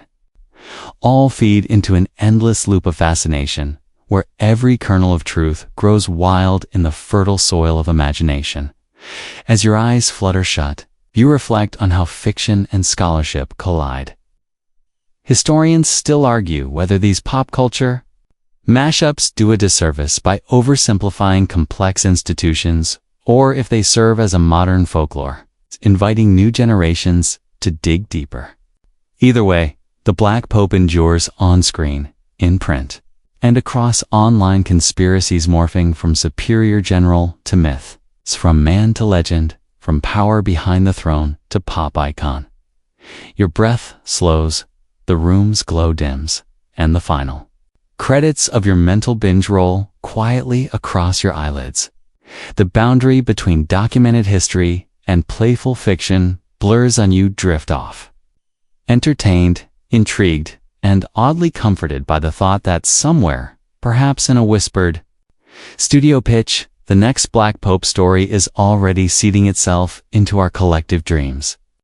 You settle into a plush leather chair in a hushed university library, the scent of worn pages and polished wood wrapping around you like a soft blanket.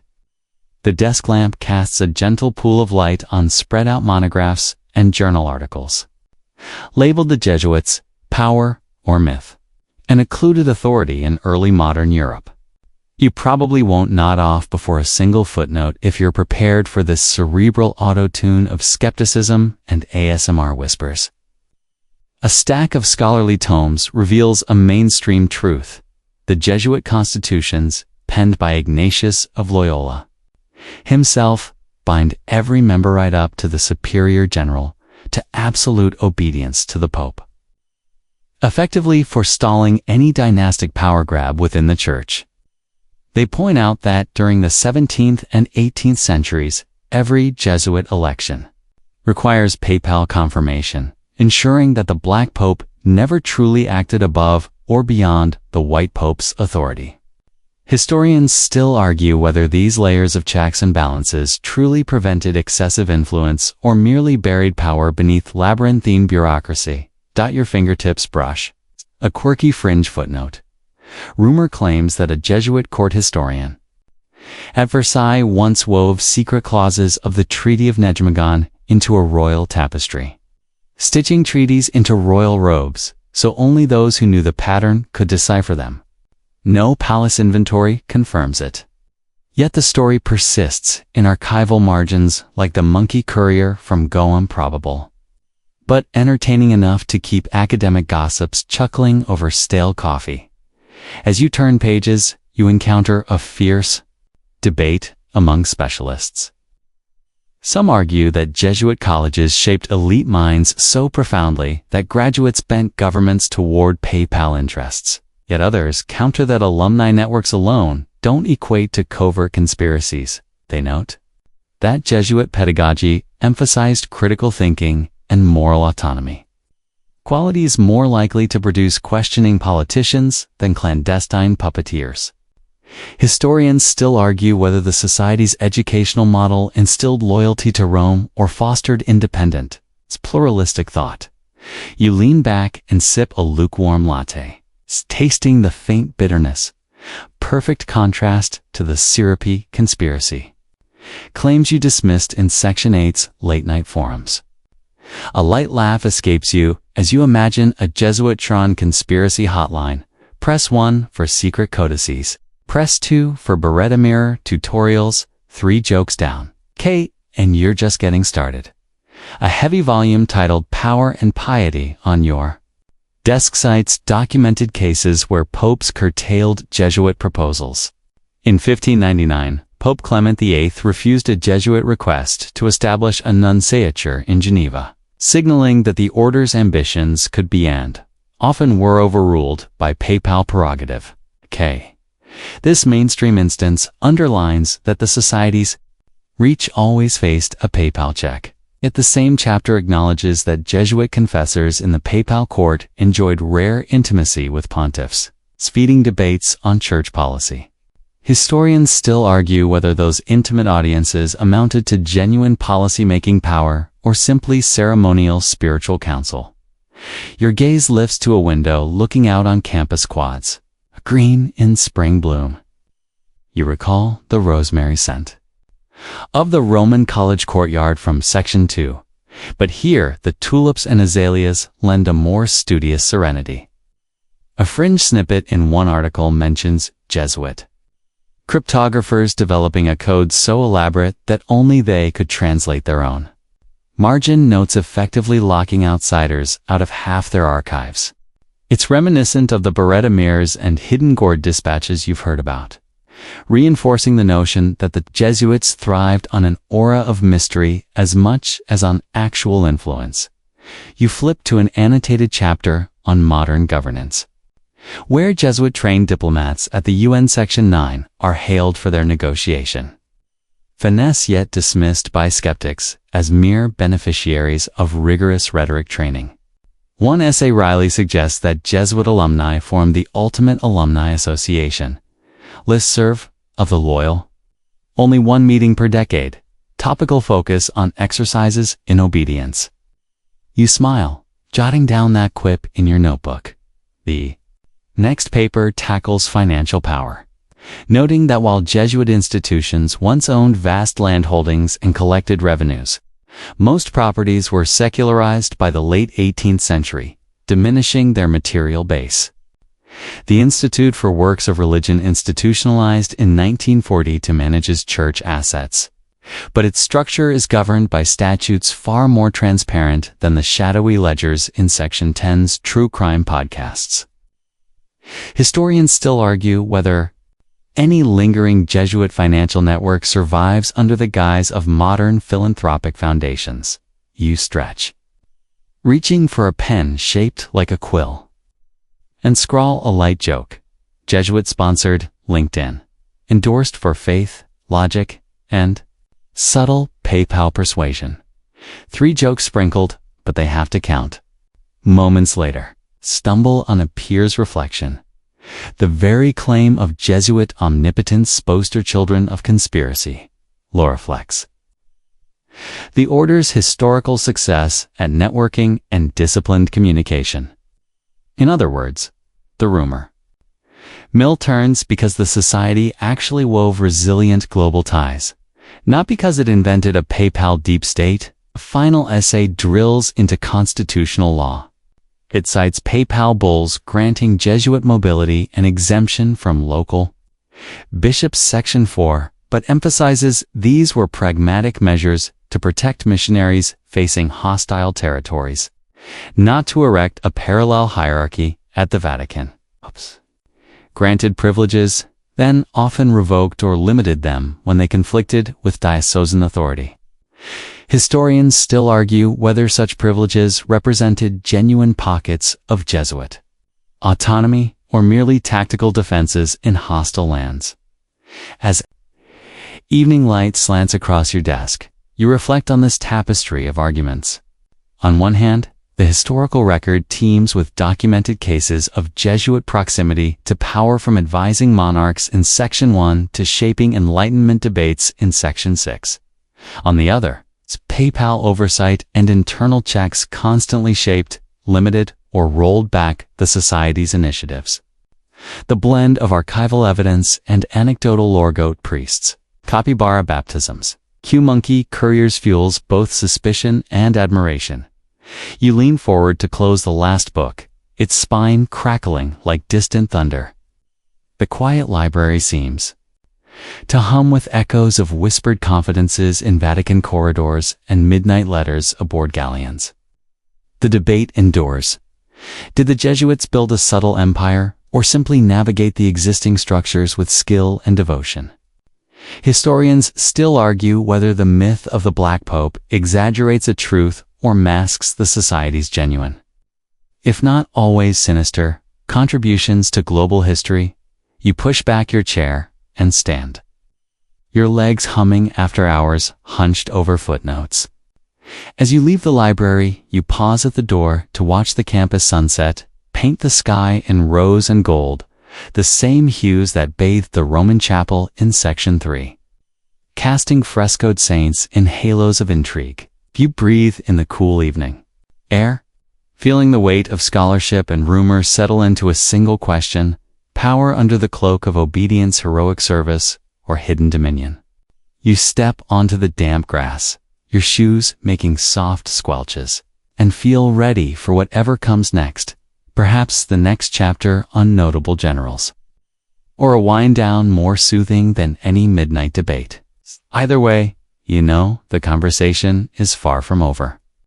You step out of the silent library into a dim hallway lined with oil portraits whose subjects gaze down in solemn splendor, their eyes following your every move. The hush here feels sacred, like you're walking through a clandestine gallery, where each frame holds a lifetime of whispered counsel and strategic maneuvers. You probably won't resist the urge to pause at each nameplate. Gian Pietro Carafa, Superior General 1548 to 1555. Claudio Acquaviva, 1581 to 1615, all the way to Peter Hans Kolvenbach, 1983 to 2008. It's an all-star lineup of Jesuit leaders whose personalities sculpted the order's trajectory. From Counter-Reformation firebrands to modern global navigators, your first stop is Carafa's imposing portrait. He wears a scarlet-trimmed cassock, his hawk-like nose thrust forward as if sniffing out heresy across Christendom. Mainstream accounts note that Carafa later Pope Paul IV turned the society into the Vatican's theological shock troops, enforcing rigorous doctrinal purity and helping steer the Council of Trent's decrees. Historians still argue whether his severity preserved Catholic unity or simply weaponized suspicion, fueling witch hunts and cultural clashes. You lean in and inhale the faint aroma of aged varnish, imagining Carafa's clipped Latin directives echoing through papal corridors like a moral metronome. Beside the frame, a narrow plaque hints at a fringed tail. Rumor has it that Carafa carried an obsidian talisman carved by Sicilian mystics to ward off occult threats while he whispered confessions to nobles. No papal ledger mentions this device, yet the story persists among Jesuit lore buff circles. Just as persistent as the capybara baptisms in Paraguay, you tucked away from Section 5. You smile at the thought of Europe's greatest inquisitor general flashing that glossy black charm before sessions of grace. Further down, you find Acquaviva's visage. Soft candlelight illuminates his contemplative eyes and gentle smile. Mainstream history lauds him as the architect of Jesuit expansion, growing membership fivefold and standardizing the order's constitutions. Under his reign, Jesuit missions blossomed in Asia, Africa, and the Americas. Historians still argue whether his administrative zeal those flames of individual spirituality or forged an impersonal bureaucracy that swallowed local charisms. You picture Acquaviva pacing cloistered halls, quill in hand, drafting constitutions that read more like corporate bylaws than spiritual guides. Shadowy footnote stuck to the frame shares a quirky rumor. Acquaviva once commissioned a portable bellows organ strapped to his back like a medieval boombox so he could lead impromptu spiritual exercises in remote valleys. No musicologist has found the schematics, but the mental image of a Jesuit general jamming hymns atop alpine passes is a delightful counterpoint to his solemn reputation. You stifle a chuckle at that second joke, imagining him pausing mid-sermon to crank out a verse of Veni Creator Spiritus. You reach a darker corner of the hallway where Muccio Vitelleschi's sharply angled portrait hangs. He wears a sable cloak and half-lidded expression, eyes glinting with cautious pragmatism. Mainstream scholars credit Vitelleschi with deftly steering the order through the 30 Years' War's maelstrom, preventing internal fractures even as external forces threatened to tear Europe apart.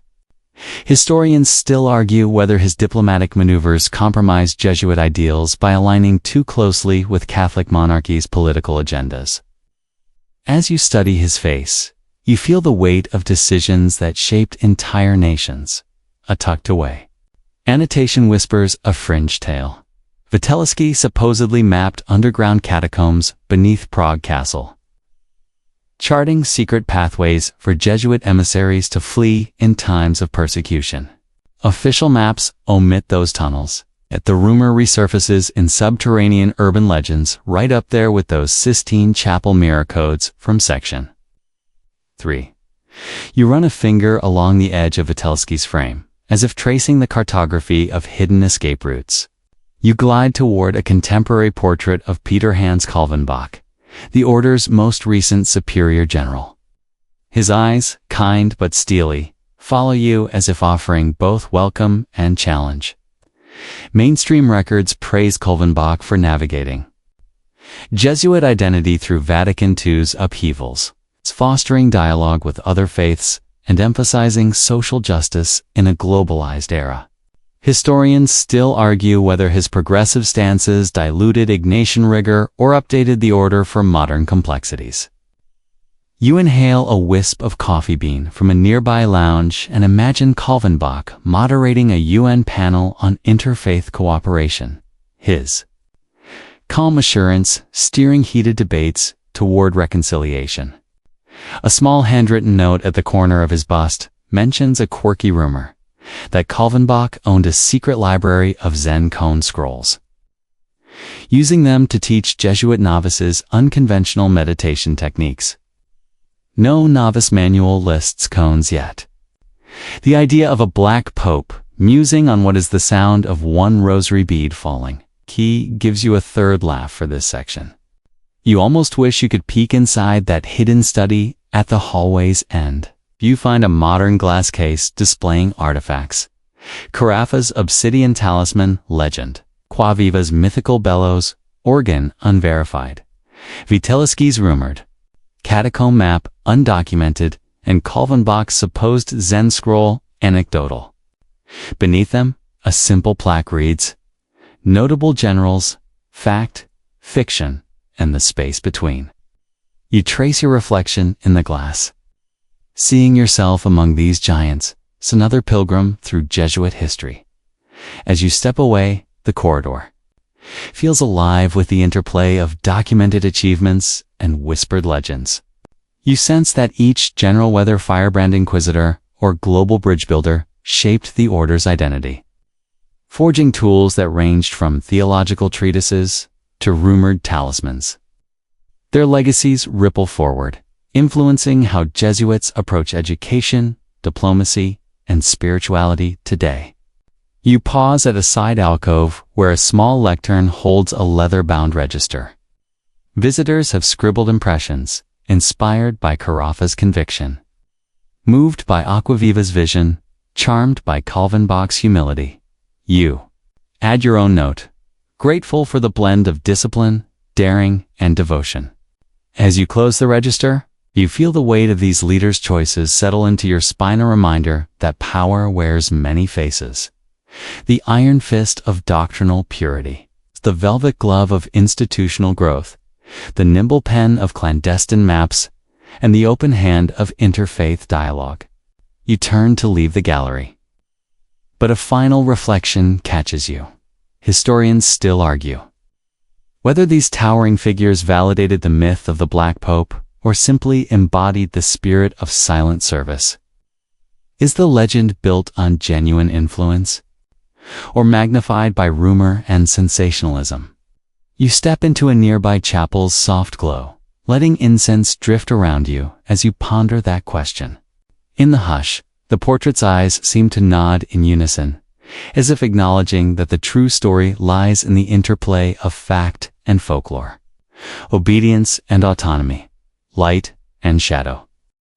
You step into a hushed marble foyer in the Vatican's financial district, the air cool and tinged with polished wood and the faint musk of leather-bound ledgers. You probably won't decipher the true depth of Jesuit financial networks without leaning close enough to hear the soft click of bankers' shoes on terrazzo floors. Around you, fluorescent lights hum overhead, illuminating a row of sleek marble countertops, where discreet briefcases pass between clerics and lay economists. A polished plaque on the wall denotes the Institute for Works of Religion, more colloquially. Known as the Vatican Bank established in 1942 to manage church assets and pension funds. Mainstream accounts note that the IOR grew to oversee billions in deposits, including funds from Jesuit foundations and schools worldwide, offering everything from student scholarship endowments to mortgage-like loans for seminary construction. Historians still argue whether this centralization of church will serve purely charitable purposes or masked a parallel ledger of political influence. Tucked behind gleaming golden vaults, your footsteps echo as you follow a narrow corridor, lined with tempered glass, behind which flow maps of global endowments.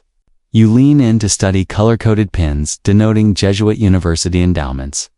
Georgetown in Washington, Pontifical Xavier in Mumbai, Sophia University in Tokyo.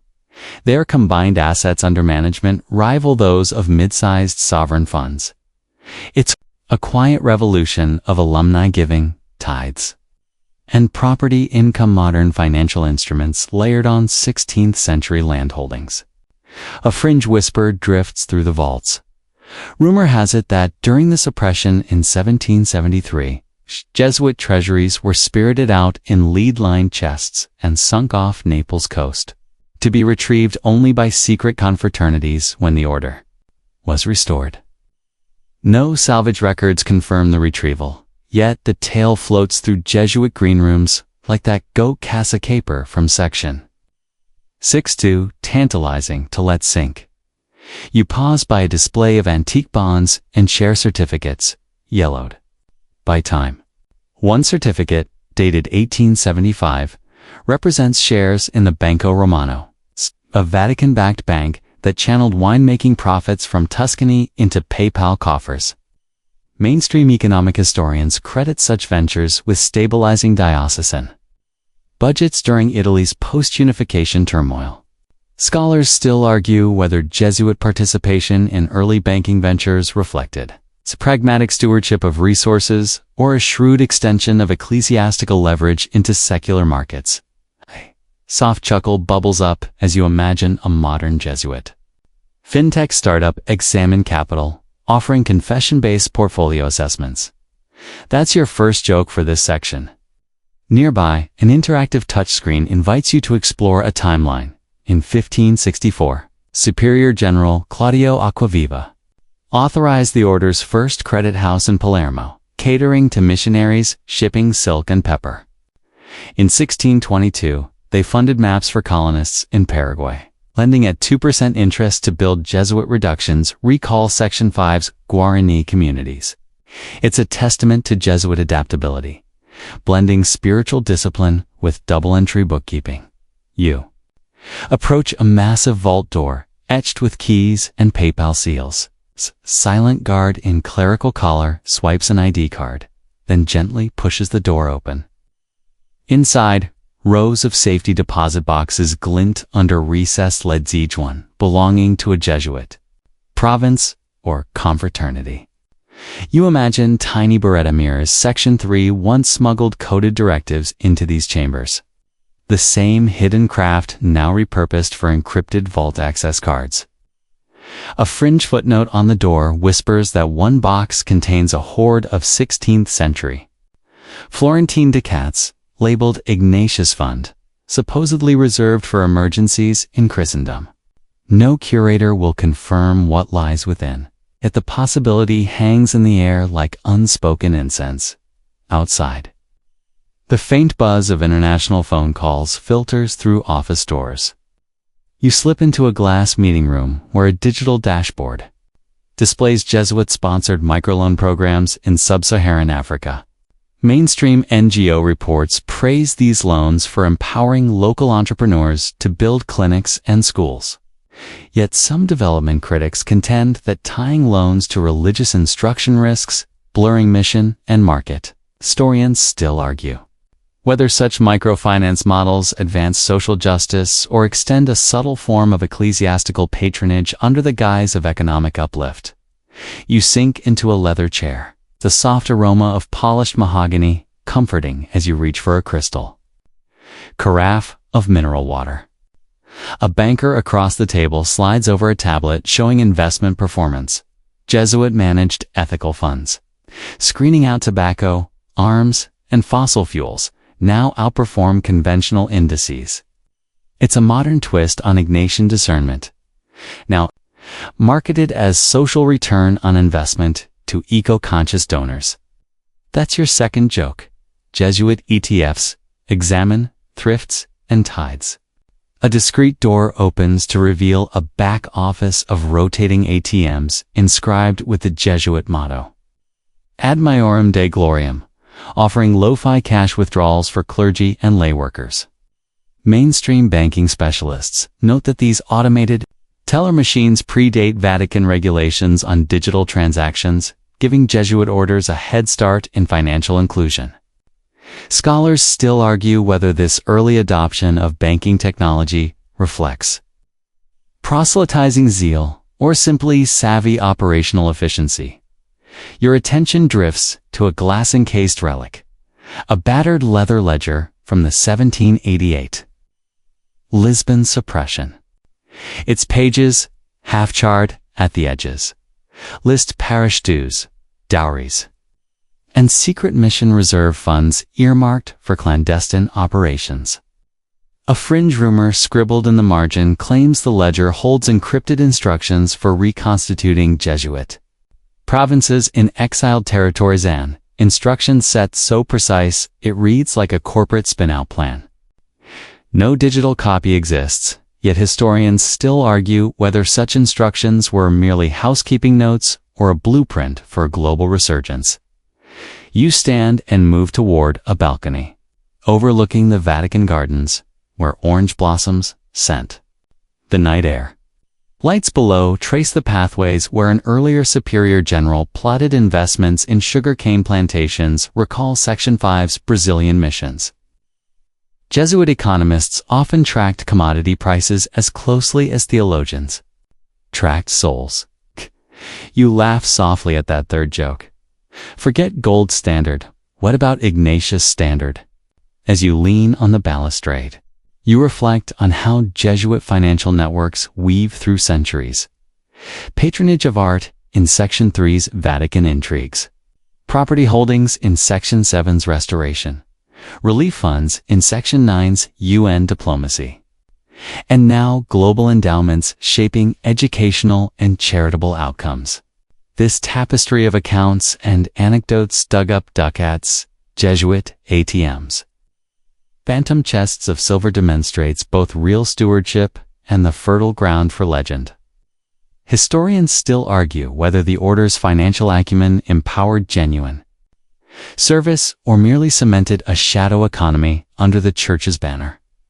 A breeze stirs the orange blossoms, and you catch the faint echo of Gregorian chant from a nearby cupola. Call back to the chant you heard under the dome in Section 7.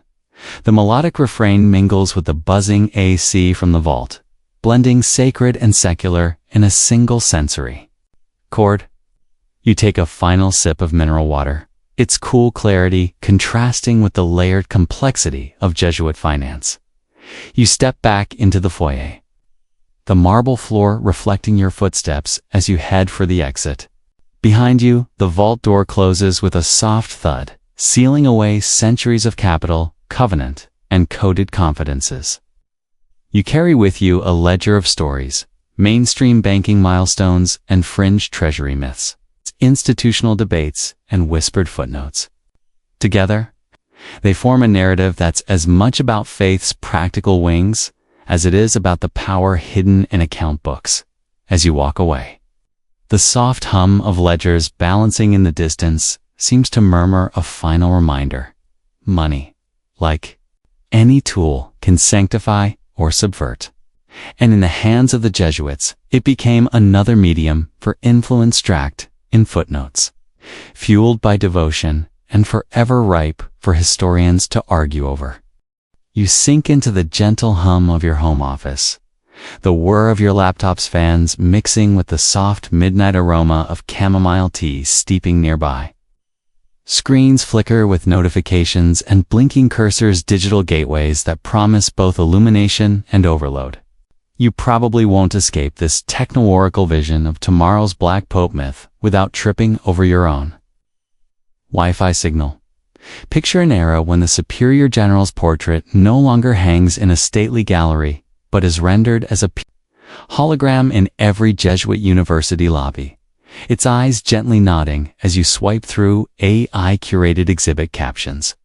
Mainstream observers note that the Jesuit order today oversees over 200 educational institutions worldwide, each campus outfitted with VR confessionals that record penitent reflections in encrypted cloud vaults. Historians still argue whether these digital shrines enhance spiritual intimacy or erode the sacred seal by turning confession into a software service. Your finger glides across a tablet screen showing a live-streamed AI Pope and AI Black Pope debate, where two digital avatars spar over global ethics. A quirky rumor in fringe tech forums claims that the Jesuits are developing an AI confessor. Named ExamenBot, trained on centuries of spiritual exercises and Vatican archives, is able to dispense personalized moral guidance and indulgences at the tap of a smartphone app. No official press release confirms its beta launch, yet whispers on darknet channels link it to Jesuit-affiliated think tanks in Geneva. You inhale the faint tank of ozone from your computer charger as you imagine a world where clandestine Jesuit codes hide in algorithmic subroutines, lines of Python that trigger silent notifications in ambassadors' wearables whenever a new treaty is drafted. Imagine three jokes: a heavenly host, a PI that grants divine intervention endpoints, a subscription newsletter called PayPal push notifications, a startup pitch for Confession A service. Each subscription comes with bonus guided meditation playlists narrated by black-robed AI monks. Beyond the playful speculation, you sense deeper currents. In the wake of deepfakes and fake news, the myth of the Black Pope could mutate into an all-seeing AI overseer, blamed for every suspicious market crash or celebrity scandal. Fringe blogs already splice Jesuit history with blockchain conspiracies, claiming that the order plans to store secret vows on immutable ledgers, ensuring their authenticity even if popes come and go. Historians still argue whether such digital fetishes represent genuine innovation or merely repurpose centuries-old secrecy for the clickbait economy as you recline. The soft glow of your mobile screen silhouettes your yen for modern apocalyptic thrillers. You picture a streaming series titled Shadow of the Black Pope, where rogue AI monks hack election results, only to be thwarted by a band of renegade Jesuits wielding analog typewriters. That's your second joke, but it hints at how the order's penchant for disciplined scholarship could intersect with hacking subcultures. Rigorous debate meets ransomware. You trace the edges of a concept note for a Jesuit-sponsored metaverse. Virtual chapels that recreate 17th century frescoes in photorealistic detail, complete with whispering avatars reciting the spiritual exercises around you. Visitors pay via microtransactions in Ignatius coins, rumored to fund real-world social justice grants. Some conspiracy enthusiasts murmur that these tokens double as access keys to private data troves, where political projections and climate models fuse with spiritual counseling. Mainstream financial analysts remind us that many nonprofits now experiment with token economies, yet they caution that regulatory frameworks lag behind. A soft breeze drifts through your window, carrying distant church bells from a neighborhood cathedral in analog echo in a hyper-connected world. You imagine a Jesuit superior general tweeting midnight meditations with algorithmic hashtags like #AdmiraMalgarith, or hosting Instagram live retreats on ethical AI design. Three jokes in, you picture the Vatican's first esports tournament, where Jesuit-trained gamers debate moral quandaries in virtual arenas. You lean in toward your screen as a notification pops up. New essay, Jesuits and the Fourth Industrial Revolution. It argues that the Order's historical network of printed pamphlets and clandestine codes foreshadows our current battleground over data sovereignty and misinformation. Historians still argue whether the Jesuits' early embrace of printing presses made them pioneers of mass communication or unwitting architects of the first viral content campaigns. Beyond the scholarly friction, there's a human pulse. The same hunger for spiritual anchoring that drew devotees to candlelit chapels now seeks solace in digital sanctuaries. You feel the soft click of your touchpad, echoing that midnight tap-tap you imagine on Examing Bot's interface.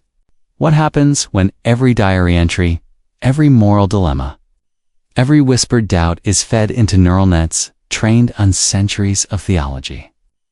Does the Black Pope become an omnipresent algorithm, or does he retreat into underground networks of off-grid, penitent circles? You sip the last of your chamomile tea, its warmth settling like a tranquil benediction.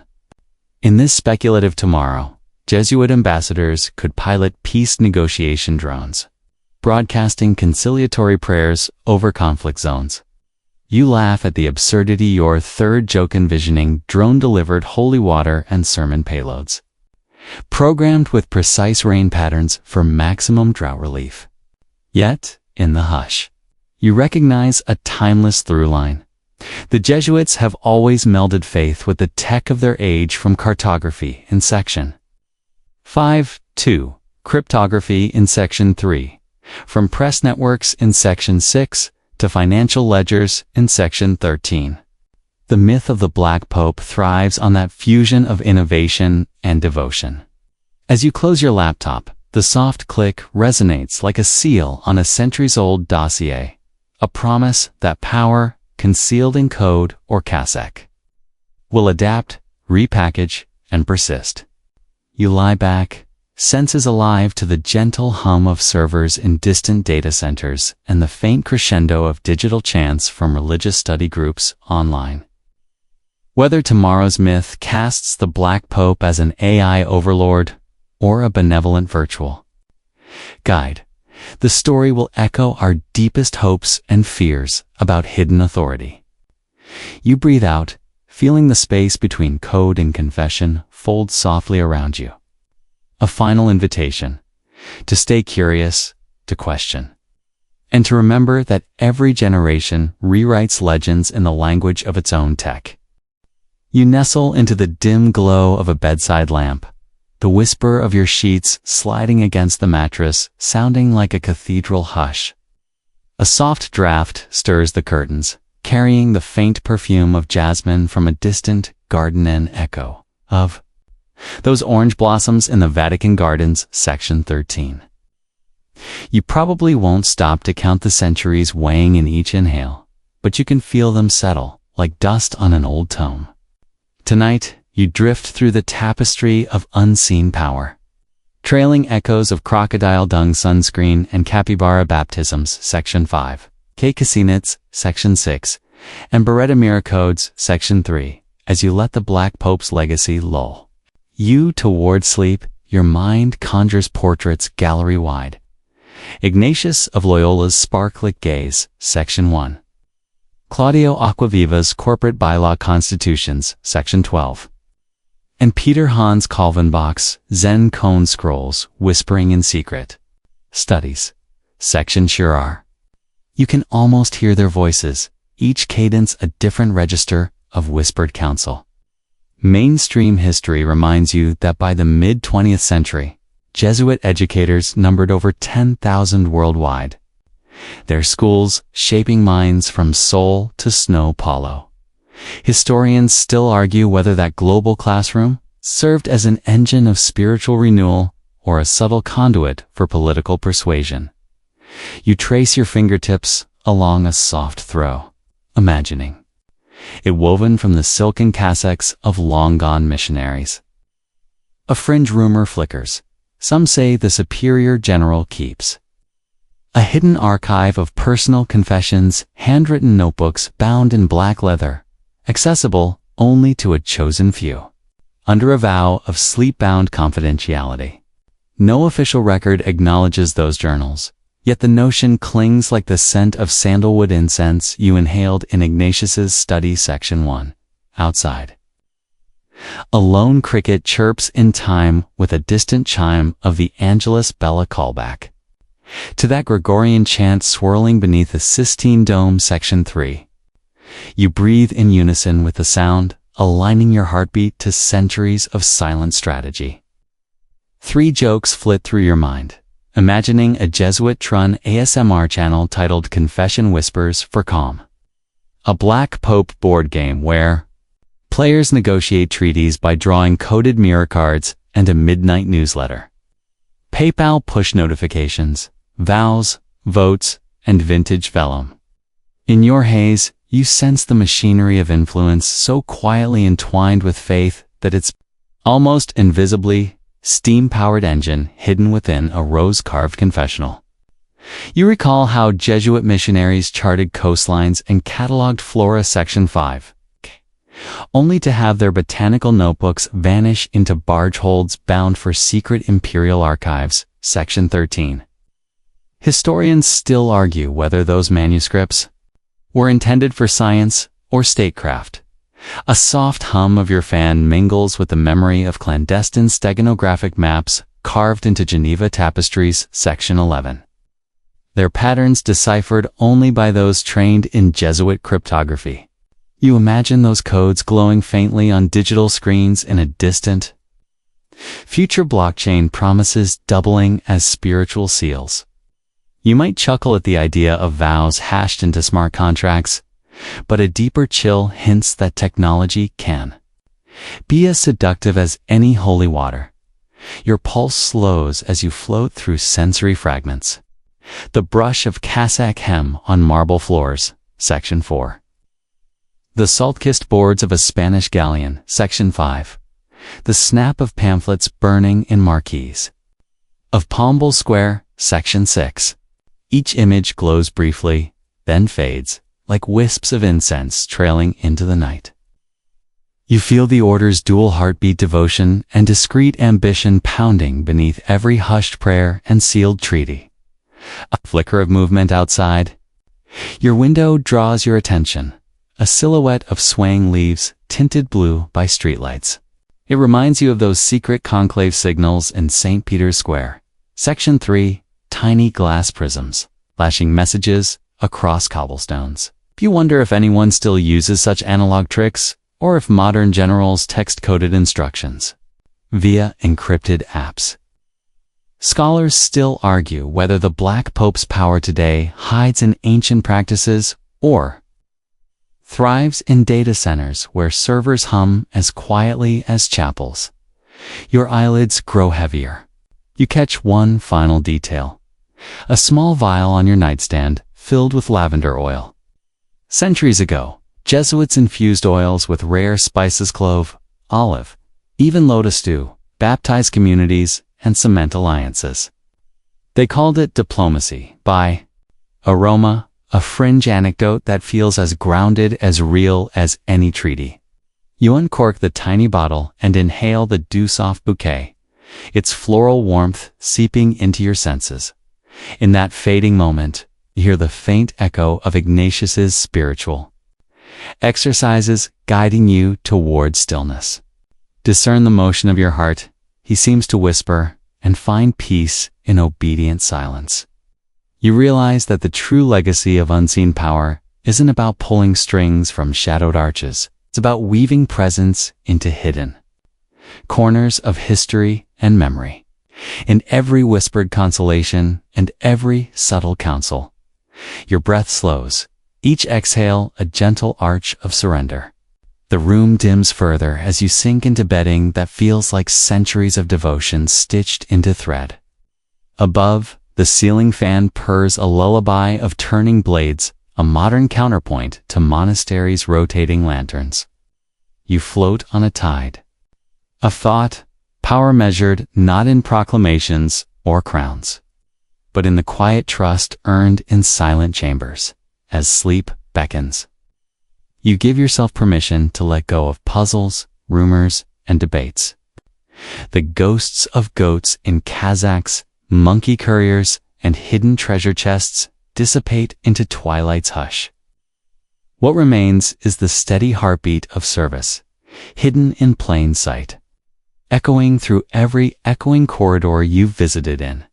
Your mind, tomorrow, you'll awake to a world still shaped by unseen hands, hands folded in prayer. Hands drafting treaties, hands coding confessions. But for now, you drift into that liminal space between wakefulness and dream, where the Black Pope's whispers blend with your own. And in that tender darkness, the unseen power feels less like domination and more like a soft murmur, a reminder. That influence, like faith, often thrives in the spaces between words. The room grows still. The only sound, your steady breathing as you settle deeper into the sheets. The hush presses in, softening every thought, drawing you away from the frayed edges of intrigue. Feel the gentle rise and fall of your chest, the cool caress of cotton against your skin. Each exhale releases a fragment of tension, drifting into the night like pollen on a breeze. Imagine twilight fading into a sea of indigo, stars blinking awake in silent harmony. You're drifting on a calm current, carried by the memory of candlelit corridors and whispered counsel. Let each memory soften, the scent of incense, the echo of Latin chants, the murmur of secret alliances. They blend into a soothing tapestry of moments, each one a stitch in the quiet legacy of service. A gentle warmth radiates from beneath you, as if centuries of silent devotion cradle your body. It's the same presence that guided Jesuit hands carving maps by lamplight, offering solace in confessional booths and drafting treaties in hushed chambers. That legacy isn't lost in history. It rests here with you, a comforting pulse in the stillness. Breathe in calm. Breathe out uncertainty. Let the night's hush carry away the need to know every secret or untangle every rumor. In this moment, power need not be unveiled. Its truest form is the act of listening, of offering guidance without proclamation. Allow the jasmine's ghost sent to lull your mind toward dreams. Envision a soft corridor lined with orange blossoms, their petals, closing one by one, tucking you into restful slumber. Feel the steady beat of hidden hearts, faithful, steadfast. Unseen resonates through your bones. Sleep now, carried on the gentle whisper of silent service. The world's curiosities can wait until dawn. For now, you are sheltered in the legacy of whispered counsel and hushed devotion, a legacy that holds you tenderly until morning's light. End of script. Sweet dreams.